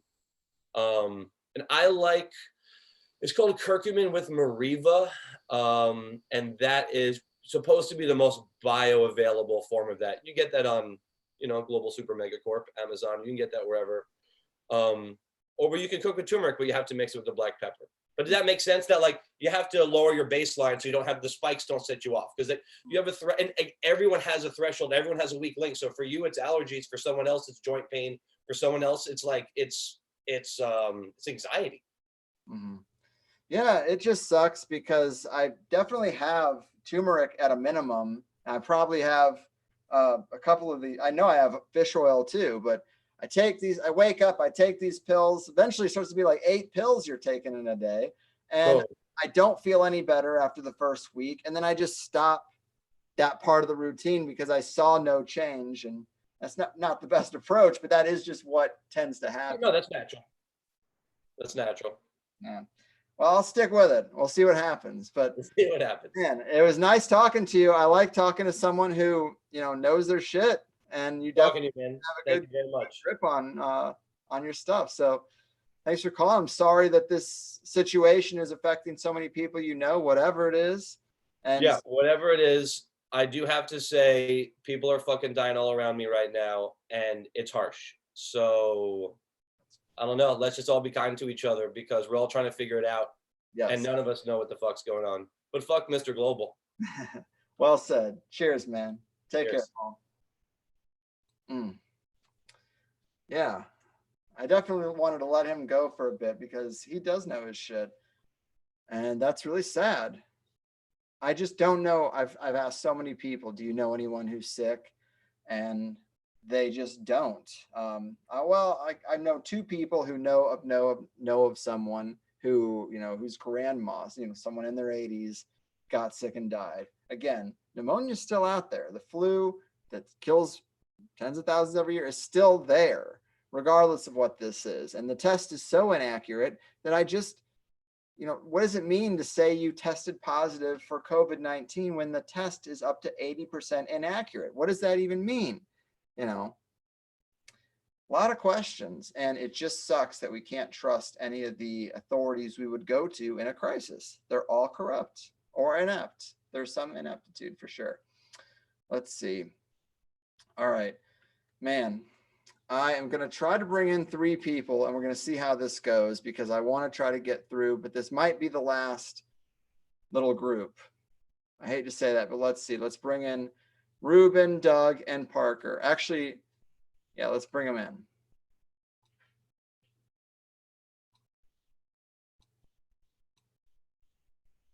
I actually said he Larvey Oswald could come in. They never came in, so I'm gonna promote them as well. What's happening? I'm muted. Oh, hey, Greg. Hey, it's a party now. I'm sure these guys will start to unmute themselves and stuff. Hey, what's happening, Parker? There we go. How's Finally. it going, guys? Hey. How's it going, Greg? Going sorry, I missed out on the last one. I don't know what happened, but no worries, no worries. Doug, you were first to jump in here. What's happening? What's on your mind, man? So I called in to talk about kava, actually. It's been on my mind quite a bit recently. I've been in the process of, like, I signed a lease to start a kava bar in Lansing, Michigan. Cool. On January 15th. I'm in Michigan too. Nice. And I'm in Kansas, if I can butt in.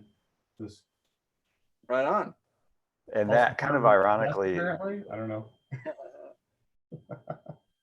But yeah, kava is interesting. For people who don't know, it's a beverage you can drink that alters you. It's very earthy. It's not alcoholic, but it does, you feel a little funny with it. But Doug can probably tell us more. So it has a 3,000-year history. If you dig into the anthropology of kava, it is one of obvious, influence from the spirit world, if you want to go that direction. So basically, in the Oceania peoples, their ways of discovering entheogens were limited because you have an island.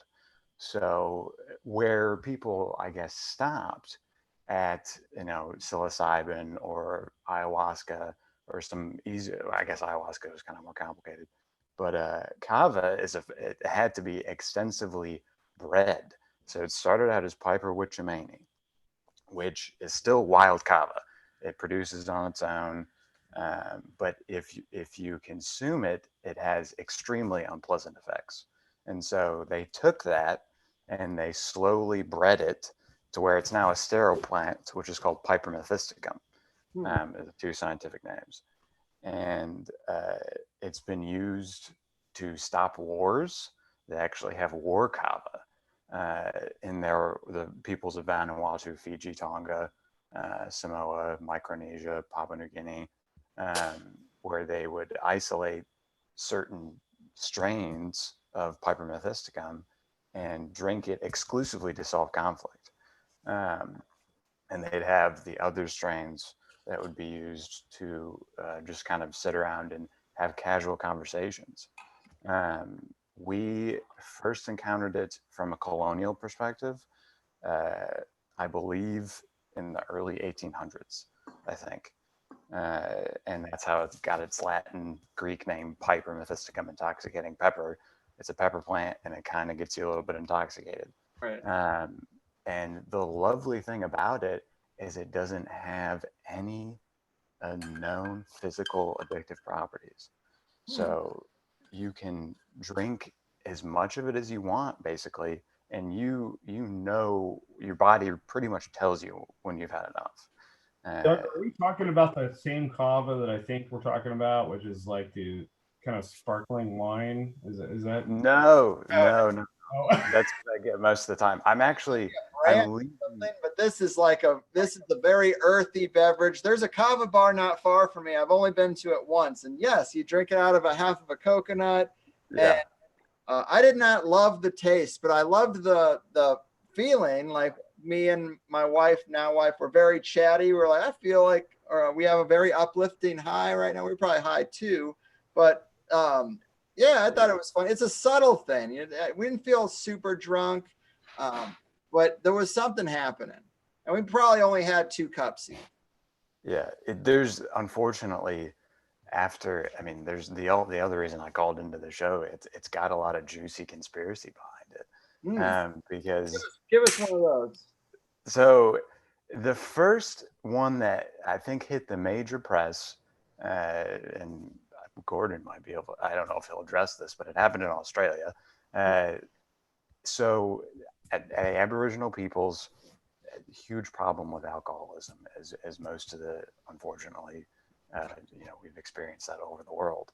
And Fijian missionaries, I think they were Baptists, brought down kava with them to the peoples of the Northern Territories there, and they had huge amounts of success in helping people stop the alcohol damage that was going on and transitioning just cleanly over into alcohol as a lifestyle and a social thing.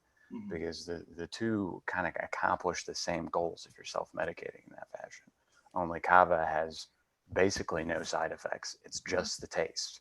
That's the nature's inhibitor, apparently, is that it's tough to get down. Yeah. And there was a full court press by the authorities to ban kava in Australia, and they successfully did for an extended period of time. And it was like a panic moment almost. And then you move on. Go ahead. Oh, just classic story. You bring in something natural that helps a problem, and they're like, get that out of here. Yeah. And then it moved on from there. So in the early 1990s in Germany, a lot of companies were manufacturing acetone and ethanol based extracts of kava. And it got so popular, I read a statistic that it ate up 10% of the benzodiazepine and other related pharmaceutical sales. And so when it got to that point, they basically shadow banned kava in 2001 via the liver scare that you can still read on WebMD today, which has been systematically debunked by probably 50 studies. And funny enough, the World Health Organization back in 2016 came out with a fantastic report summarizing this, because Germany recently reversed its marketing ban, they called it. So it was just kind of a crazy thing to do, to shadow ban something, because no country, I think, has ever made it actually illegal. Maybe Australia, they have a special talent for hating substances, but and so it's just an amazing thing and now we're starting to see more and more producers come back online. That pseudo ban in 2001 absolutely wiped out the economies of Vanuatu, Fiji, and Tonga, because they were just starting to enter the world stage as somebody that had a cash crop, had something they could export. Another convenient situation. I know it's rife with I was kind of digging more into the conspiracy side before I called in today, and you can go down quite a rabbit hole. Okay, I'm starting that up, because that is not a pocket of the country that I would have expected that. That's more of a San Diego thing, but oh yeah, I lived out in the Bay Area. I'm coming out of the wine industry. And I moved back home. Let me jump over to somebody else, because we have a bunch of people on here, and that was a great breakdown of kava, because I do think that's fucking interesting. Parker, what's happening with you, man? Hey, I'm here in Michigan. Just this is actually my first time joining the is this like a live session with you guys, with you, Greg, anyway. But yeah, it's interesting here. I've never heard about the kava before. If you're in Lansing, yeah, maybe next time I'm down at the Capitol protesting, I'll check you out, Doug. No, that's good to hear though, regardless. I'm trying to make a joke, but yeah, I don't know. I don't have much to say. I'm catching my own higher side, stuff like that. But I don't know, man. You guys, the first guy that talked at the very beginning of the broadcast was pretty good, from the Midwest as well. I mean, I'm enjoying this whole thing. I mean, so it's new to me, new podcast. I'm definitely looking forward to the new Del Bigtree episode. Like, yes, Greg, I got to mention that I was not. I mean, I'm a conspiracy guy for life, but I never really touched the anti-vax issue until I heard the Dell Big Tree issue, your old one. So yeah, that kind of set me on a different path, and proud anti-vaxxer here, but I'm definitely looking forward to the next Dell episode. The new one that you just posted. So I haven't got a chance to listen to it, but yeah, looking forward to it. Thanks, man. Thanks. I think you will like it for sure, especially if you heard him in the past and you already know his cadence, and he's got a passion that's pretty contagious. Yeah. He knows his shit. I love the guy.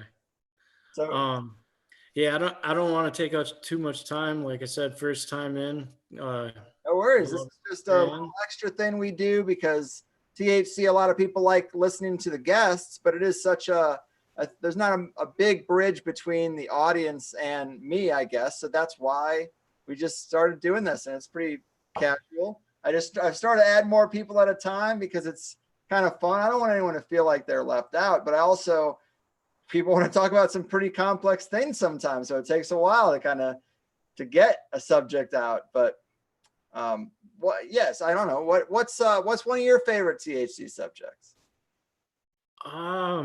Wow. There's so many. Should I go there and say the Flat Earth episode with DeBay? I love that one. That's great. The Dell Big Tree. Wow. I already I knew that I was going to get some reactions, but the Dell Big Tree one is probably one of my favorites. The whole subject of magic, it was very new to me, but I love how it's kind of unfolded and through a lot of your guests and topics. Like magic is something I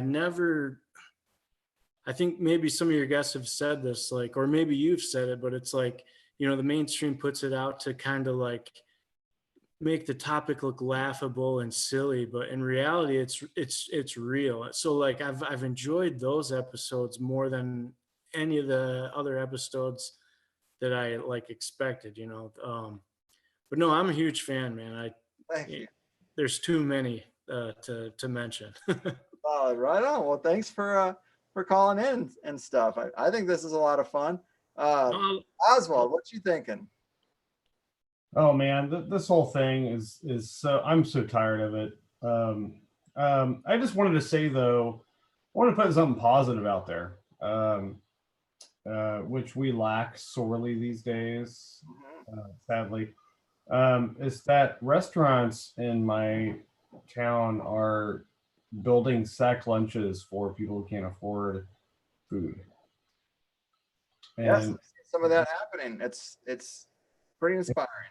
Very heartwarming that I live in a well, if I can say, I live in a town called Lawrence, Kansas. It's a rural community between Topeka and Kansas City.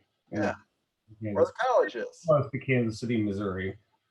And we have restaurants that look out for the community and build sack lunches for kids and families who can't afford it, whose parents might have lost their jobs, who need to provide for the little ones. And I think that's kind of a great initiative, and I think it's a great model for other towns to maybe, if they can, adopt. But these restaurants, they're losing ass. They're not getting, so what we have is like fund drives, various, like, you can just sign up on Facebook and like give to a foundation here and help the restaurants, help the community. Mm-hmm. So it's ridiculous that we have to do this in my mind, but the fact that we are in my town, really, I love the town I live in. And so the hat you might see, I was inspired by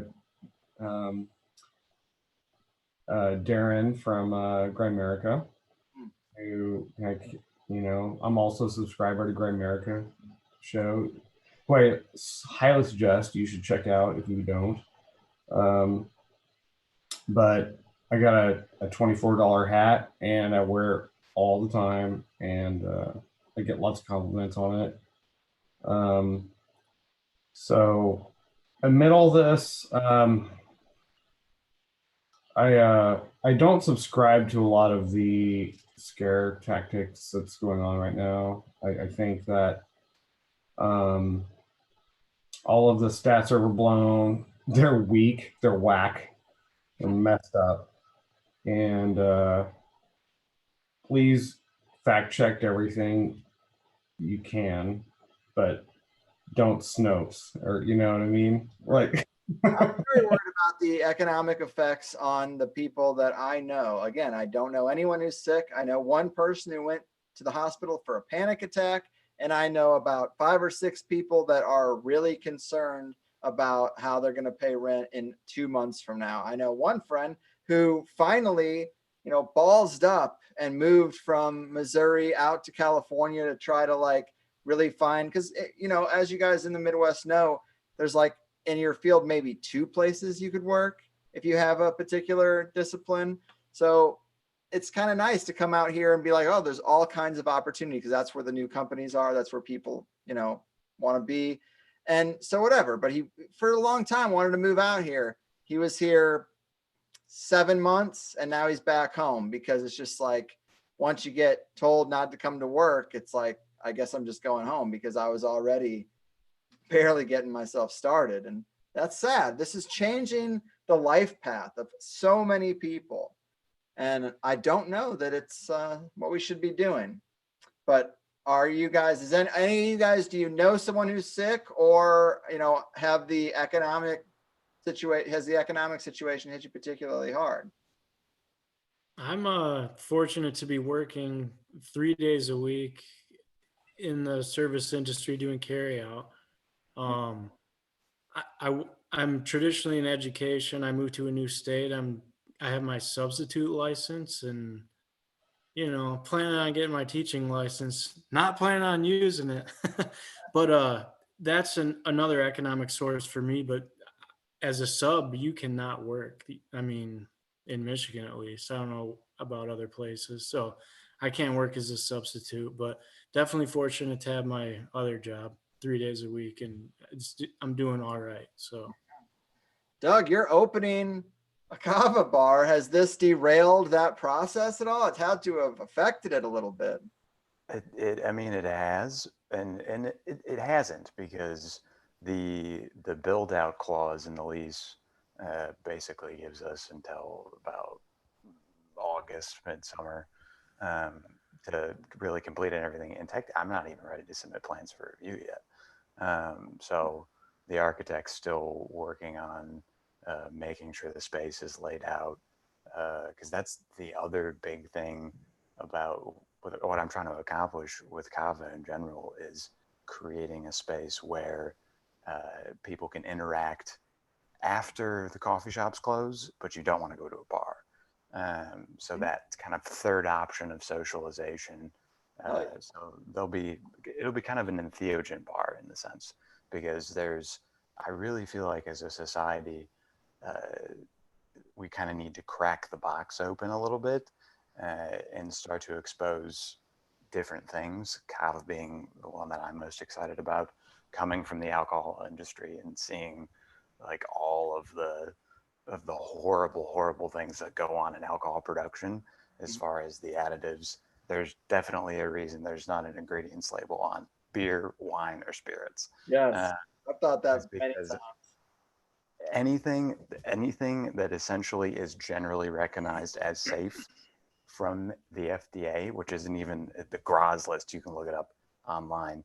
But there are an insane amount of additives that most people don't know go into domestically produced beverages. Other countries, Europe, they have a little better handle on it. I mean, partially because of the purity laws that they have. They have a little bit more history, so the regulations are a little bit more stringent. But I went off on a tangent there. I'm sorry, but we should be fine. I mean, our governor is getting a lot of pushback from the Republican legislature on the stay-at-home order that we have. So, you know, come summer, I think when I'm ready to open, this will all be blown over. And I don't know anybody that's sick, to answer your next question. And I have a pretty wide social group of friends, you know, because I've spent most of my life here. And yeah, it's. Hey, Doug. Yeah. I'm in about less than an hour away from Lansing. So, are you willing to let me know what your place is gonna be called, or what I should look for if I want to be to called? you? Have a name yet? It's going to be called the Rooted Socialite. So Rooted Socialite. Yeah. Okay. Yeah. I was told when I was meeting with public relations people, they're like, you can basically call it anything you want because there's the only one in Lansing. So I was like, oh, I'll come up with kind of a funky, you know, it's got some layers to it. Do you have a location? Be in Lansing? Hmm? It's gonna be in Lansing? Yeah, it's going to be on the east side of Lansing proper. So right before you hit, it's on Michigan Avenue. I'm not going to give out the address yet, but it'll be called the Rooted Socialite. And yeah, hopefully they'll figure out what to do with college. I know a lot of friends that are still doing college work, and the shift between paying for in-class teaching as opposed to online is a pretty big shift. So it's you know, you paid to sit down and interact with other people, and you're having to do so online. That's angering quite a few people. So Kava has an interesting history and all that. You were giving us some good information on, but how would you sell someone on using it today? I mean, if someone likes to go out and have a few beers with the boys, why would they go to a kava bar instead? How'd you get so passionate about something that doesn't taste all that great and doesn't have a lot of side effects, but is also, I don't know, it felt mild to me. What would you say? The other fantastic thing about kava, and that's kind of the major selling point, is it has a reverse tolerance. So when you initially come in as an experience, the vast majority of other substances I know, with the exception of psychedelics to a certain degree, they have a curve where you start out with a very low tolerance and gain some. Kava, you start out with a fairly high tolerance depending on the person, and it slowly decreases. That's badass. I've heard some stories about some back in the kava bars out in Berkeley, California, in San Francisco, about people that have drunk kava for like 15 years. You know, they were with it when it first came on the scene, and they're having a sip and out. You know, so if you're a daily user, your experience level is going to rise, and your costs are going to go down. Wow. So, and also there's lots of crappy kava on the market. You have to mature kava in the ground for 7 years almost before you get a decent kava lactone yield. So a lot of farmers are pulling it at 2. And that's the cheapest because you know it's only in the ground for 2 years. So a high, but we're seeing that come on the market now. Is you can choose better. You can choose suppliers that have a better product essentially, and you can have a way better experience.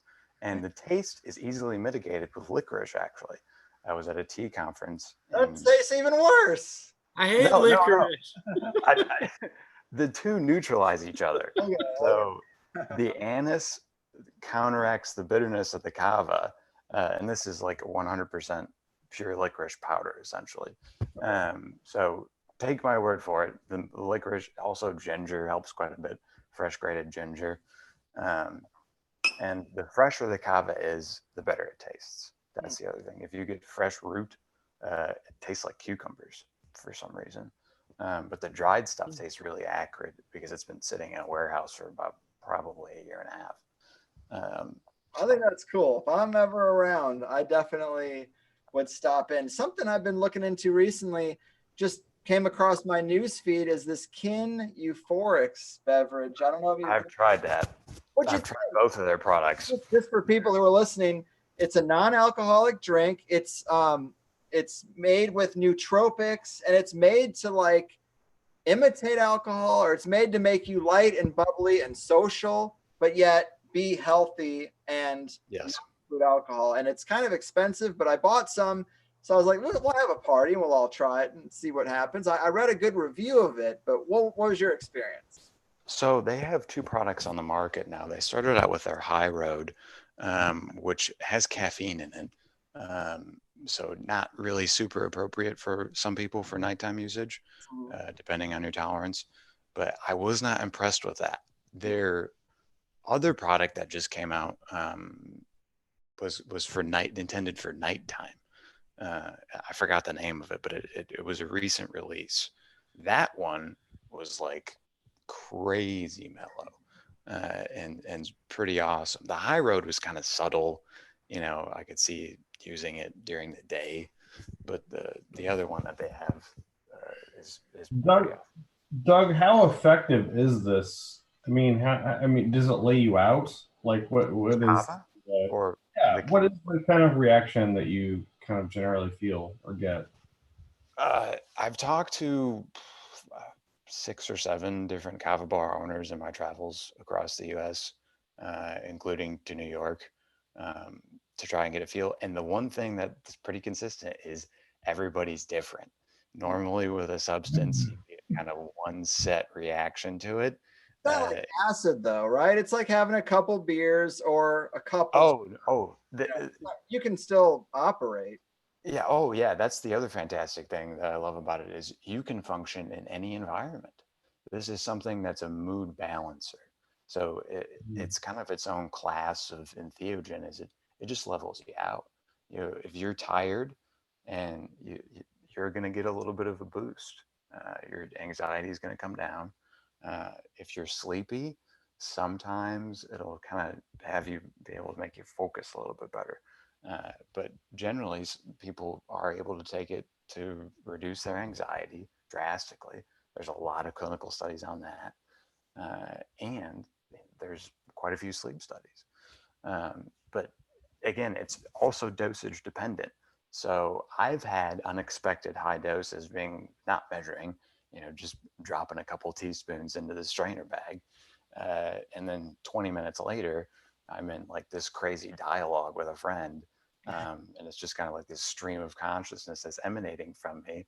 And we're both doing it. So it's so you probably don't want to take this in social quarantine setting, is what you're saying. Well, like mushrooms, it's pretty modest. It's like smoking a joint. It really just, there's been a lot of pieces by journalists that are able to explain it better than I am. But it's kind of this weird mix of a gentle euphoria while still maintaining all of your awareness. It's difficult to describe because normally when you get anything that alters your state of consciousness, you don't want to drive or do work. And this is something that's as clear-headed as caffeine, but it doesn't, it just makes you a better person. Oh, yeah. I'll drive an hour there to check it out and drive back. Okay. Yeah. That's cool. No. Any Food other and socialite. I'm into it. Yeah, I think it's a great venture, man. I've thought about trying to open up the Higher Side Cafe, and it would be a weed place. Micro business. Well, I got to keep the THC thing going. Yeah. Clothing, chats, cafe would be next. I'd come out. Yeah, because once you're selling weed at a counter, then you're really making money. But it would have to be when they allow for like Amsterdam style coffee shops. We only have one in LA now, and it's like it's fun to go and smoke in a public place and have a meal like an adult should be able to do. But it's also they charge a massive premium for your ability to do that. And then, rightfully so, they went through the legal paperwork. They're the ones who fought this battle, probably spent years fighting the machine, spending time in court. You want to charge me $14 for a joint? I guess, what am I going to do? I went, not every day, but I went a couple times. It's imagine if that's worldwide though. Like if there's joint cafes in the USA, like a dab bar. That's an interesting concept, different flavors. When we went to Cannabis Cup the last couple of years, that's what it is you just go around and there's just dab stations. And if you don't do dabs regularly, that is an intense thing. My buddy that was with us one time, it was his first time doing dabs. We're 3 hours in and we've had like 12 because there's nothing really to do but go down to the next station where the girls got the things. You're like, come on up. And it's just like, that's new America. Second. Yeah. Well, of course, it's canceled this year, but it actually was canceled last year too. They changed the rules and they said, yeah, we know that it's legal in the state now, but actually through this loophole, we can't actually throw this event. So the 2 years where it was medical only, they could do it. And it was awesome. It was weird because it got more laxed legally, but yet the event couldn't happen. Yeah. Strange times. But yeah, I feel like once a few different places break the gates down, we will have more. And I'm ready for it. And the Higher Side Cafe may one day be a thing. Who knows? Greg, I have a question. How is San Diego dealing with this right now? It's mixed. I mean, I go to a grocery store now. Everybody's got a mask on, and I would get mean mugged for not having a mask. Now I just put one on. I'm not looking for trouble. You know, I'm not looking to get into it with some guy in a Target. Right. Milk. That's scary. But I do not like being socially pressured to do. I never would have thought that. You know, on Christmas, this last Christmas, if someone's like, you know, before we hit June, you're going to be shamed into wearing a medical mask at a Target. Like, how could that happen? So, but San Diego is, I love the weather. I love so many things about it. It is a microbrew capital of the country, which they say 45% of those will not be reopening because there's great margins and everything. But we're also a military town. We're also a hotbed for things like 5G technology being tested. We're rolling out a smart grid. We're putting up all the surveillance street lights to stop crime, and they have microphones on them and they can hear your conversations walking down the street. Like, there's a lot of that shit that sucks. And when it comes to a virus, we're a really weird mix because we're in such a liberal state, but a very conservative city because of the military aspect. So I don't know. I feel like everybody's got pretty conventional opinions, but I'm not seeing any real pockets of sanity out there. It feels like San Diego's not an exception. It's just everyone's freaking out. And that probably is true everywhere. It's weird that they've closed the beach. Like, nature is just there. Like, wouldn't you want to be near the ocean where it's all wide and open? You know, I have a friend who's kicked out of the ocean. You can't surf. It's like, well, this is what I do for my mental health and my exercise, and I'm not near anyone. What do you mean I can't be here? I'm actually around less people here than if I was at home. So there's wide open. Yeah. So we're not handling it, I don't think, any better than anyone else, but I don't know if it's any worse either. Where are you at, Oswald? Are you in we got these two guys in Michigan. What state are you in? Kansas. Oh, that's right. That's right. Lawrence, Kansas. I know people who are from there. Yeah. We're in a pretty chill community, and you know, honestly, the authorities here kind of we can see them parked in certain intersections and stuff. Not very often. Well, yeah, it was a little bit more than normal. But I will say that people are in parks. They're walking their dogs. They're out. I say hi to people when I'm out walking my dog. Are you guys getting fines? Huh? Are you guys getting fines in any of your towns? Is that happening? No. Getting fines for being outside or in groups? That is happening here. So maybe it's also happening in Michigan pretty severely, unfortunately. Crazy. Not where I'm at locally, but I'm with Doug. Like I've heard and saw things on social media where people are getting in trouble or kicked out of the stores for not wearing a mask, stuff like that. I had that situation where I went to a store, didn't really need to be there. Like, we were just that bored. We're like, oh, let's hop in here and get some drinks while we're on this mini road trip. And there's just a sign at the door, like, please have a mask. It's like, oh, all right, we'll just go to 7-Eleven then. Like, no big Yeah.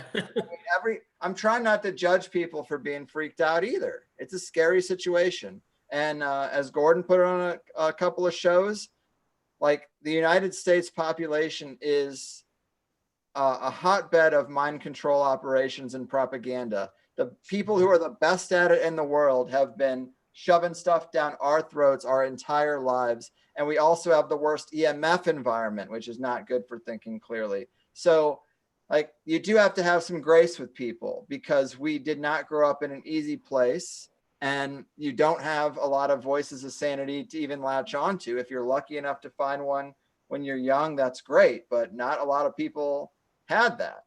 And so I try to just have a lot of grace and empathy for people, but as long as we be good to each other and are kind when we see each other, should not be that big of a deal. But of course, it only takes one asshole to just start like throwing fists around because people aren't wearing masks. But again, that person is severely, I don't want to, is mind controlled too strong of a term?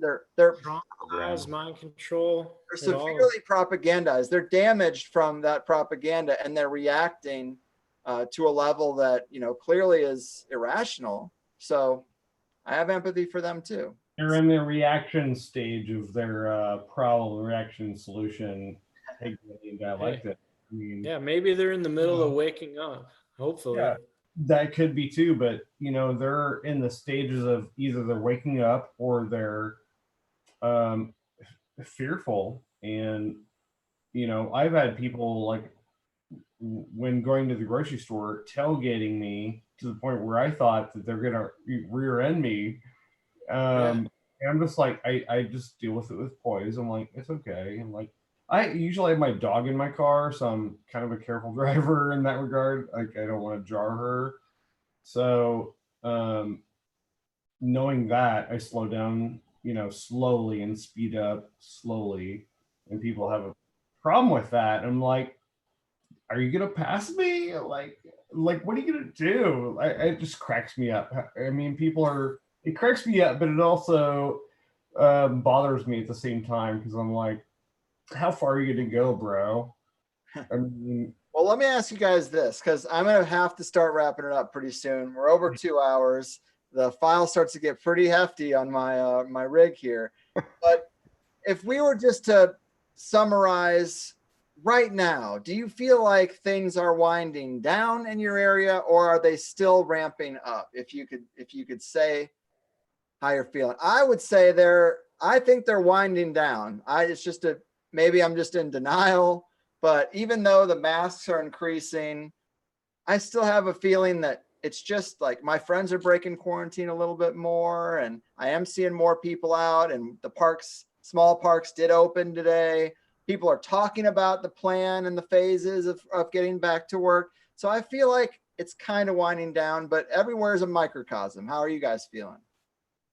Bill, I feel similar to what you described. Like, I guess in Michigan, there's not too many cases, and Doug, maybe you can chime in on this, but like the breakout in Michigan for a time in Michigan was the third largest outbreak, but that was in Detroit International Airport there.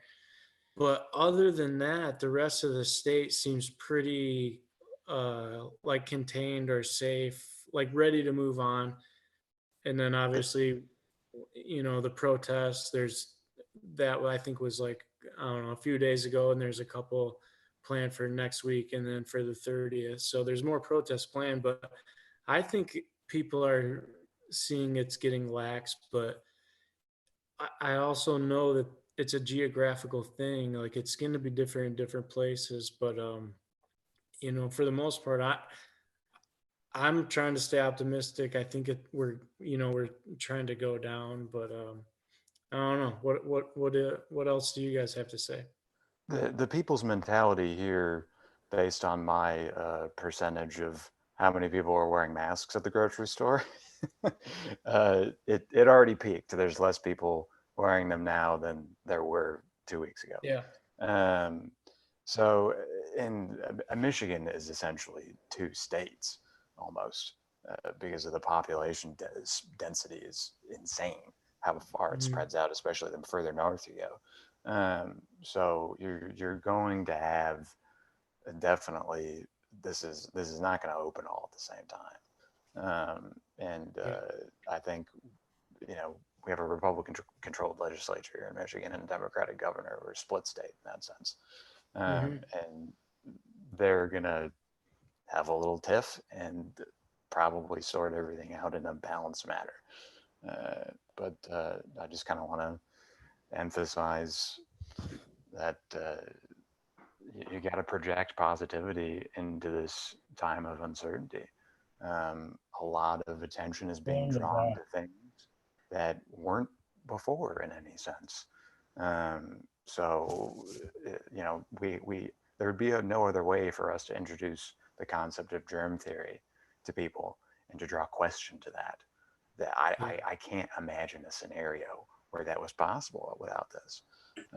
So I'm glad you brought that up. I just ordered like $6 on germ theory. I want to get to the bottom of this shit.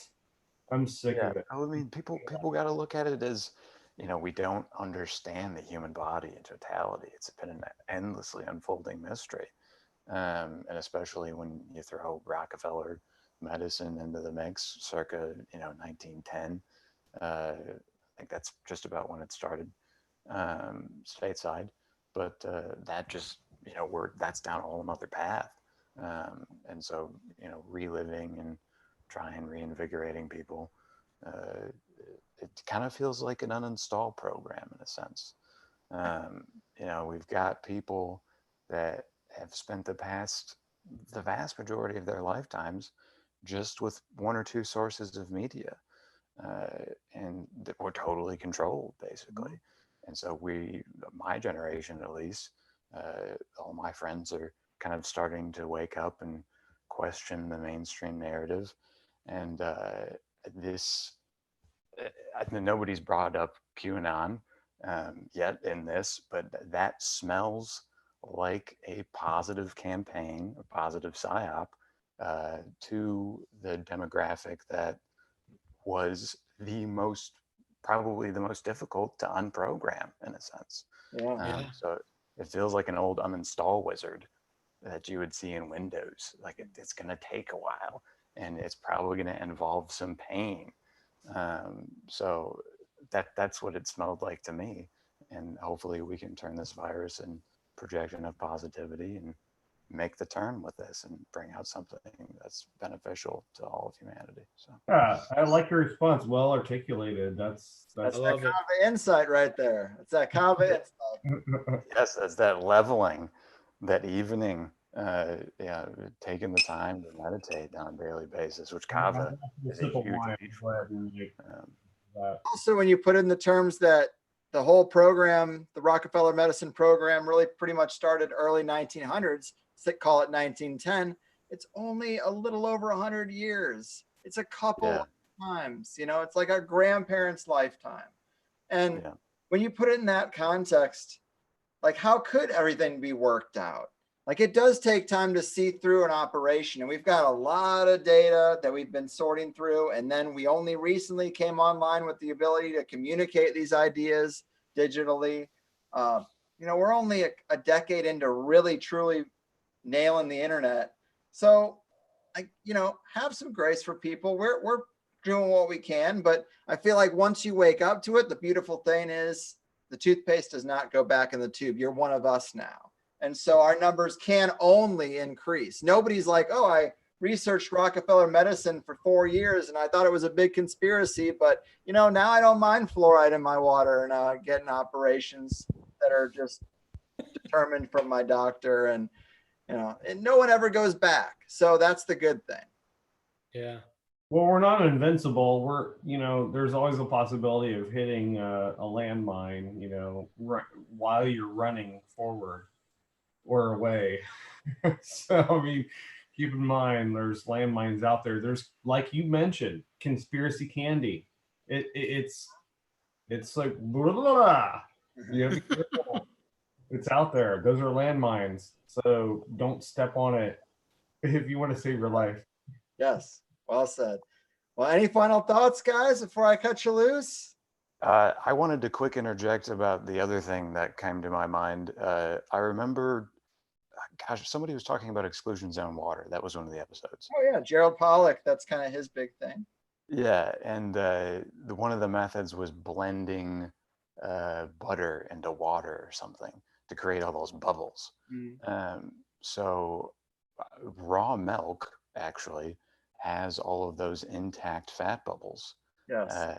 In a highly digestible, unpasteurized form. I was going to bring that up too, not to cut you off, but Louis Pasteur is where we get pasteurization, and he's basically the one who came up with vaccine theory. So if you have a problem with vaccines, you know, it's not much different, this pasteurization process. And I was recently told that unpasteurized milk and cheese and butter would be good for my allergies. And I thought, I was just thinking about that, and it's not unlike honey. You know, they say get local honey because it's an animal product in your area, and then it creates a microcosm of all the good bacteria and everything. And I think that there's a case to be made that dairy products are the same. You're supposed to get them from the animal because you're going to get a lot of good things. And rather than just like, I don't know, laser killing all the microbes inside, thinking that they're all bad and drinking dead milk. I'm sure you agree, Doug. Sorry. Oh, 100%. I mean, there was a study recently published, I believe, I just saw the footnotes of it, I think by the University of Michigan, that said 80% of people that claimed they were lactose intolerant had raw milk and were able to digest it and loved it. So and that was, I believe that was Jersey cow milk that the study was done. I was raised with raw milk, so I mean, yeah, for a time, I remember it. Hey, you guys, I'm sorry, I gotta get out of here. I'm trying to get on the boiler room chat and before the end, but All right, man. Take care. Yeah, we're all getting out of here. This was cool. I helped to catch you in May, Greg. Whenever that is. Hopefully the world looks a lot different than it does today in May, I'm sure. I know. I hope we're all like able to shake hands again and like give hugs and all that kind of shit. So, all that kind of shit we're used to, that we miss so dearly. Yeah. Well, guys, I'm gonna let y'all go. Thanks so much for calling in, Doug. Good luck on everything. Yeah, realmilk.com, realmilk.com. Thanks, you can guys. find more information there. Rawmilk.com. Real milk, real milk. Realmilk.com. You know, raw milk we have a natural grocery store here, and it's $22 a gallon for unpasteurized milk. It's kind of crazy. Well, I get it from a farmer for $14 a gallon. So it's meant to be drunk in small quantities. I mean, it's a medicine. So a little is a lot for you. But yeah, you can Google real milk. Raw milk cures whatever. A bunch of crazy stories about kids with very severe immune problems attacking their brain, and the parents were searching and searching and searching, and now they're milking a donkey or something in the backyard, and the daughter's fine. So there's a whole rabbit hole with that to go down to. But it just sucks. You know, nature gives us so much of what we need, and we just forgot. We've been in 100-year coma. We forgot about it. Hopefully we're getting back to it now. You run an operation like this, people start asking questions. You know, we're getting our sea legs. I think it's going to be okay. Guys, thanks so much. Thanks for listening. Thanks for joining. Hope you had some fun. And I'll catch you on the other side. Bula bula. Take care.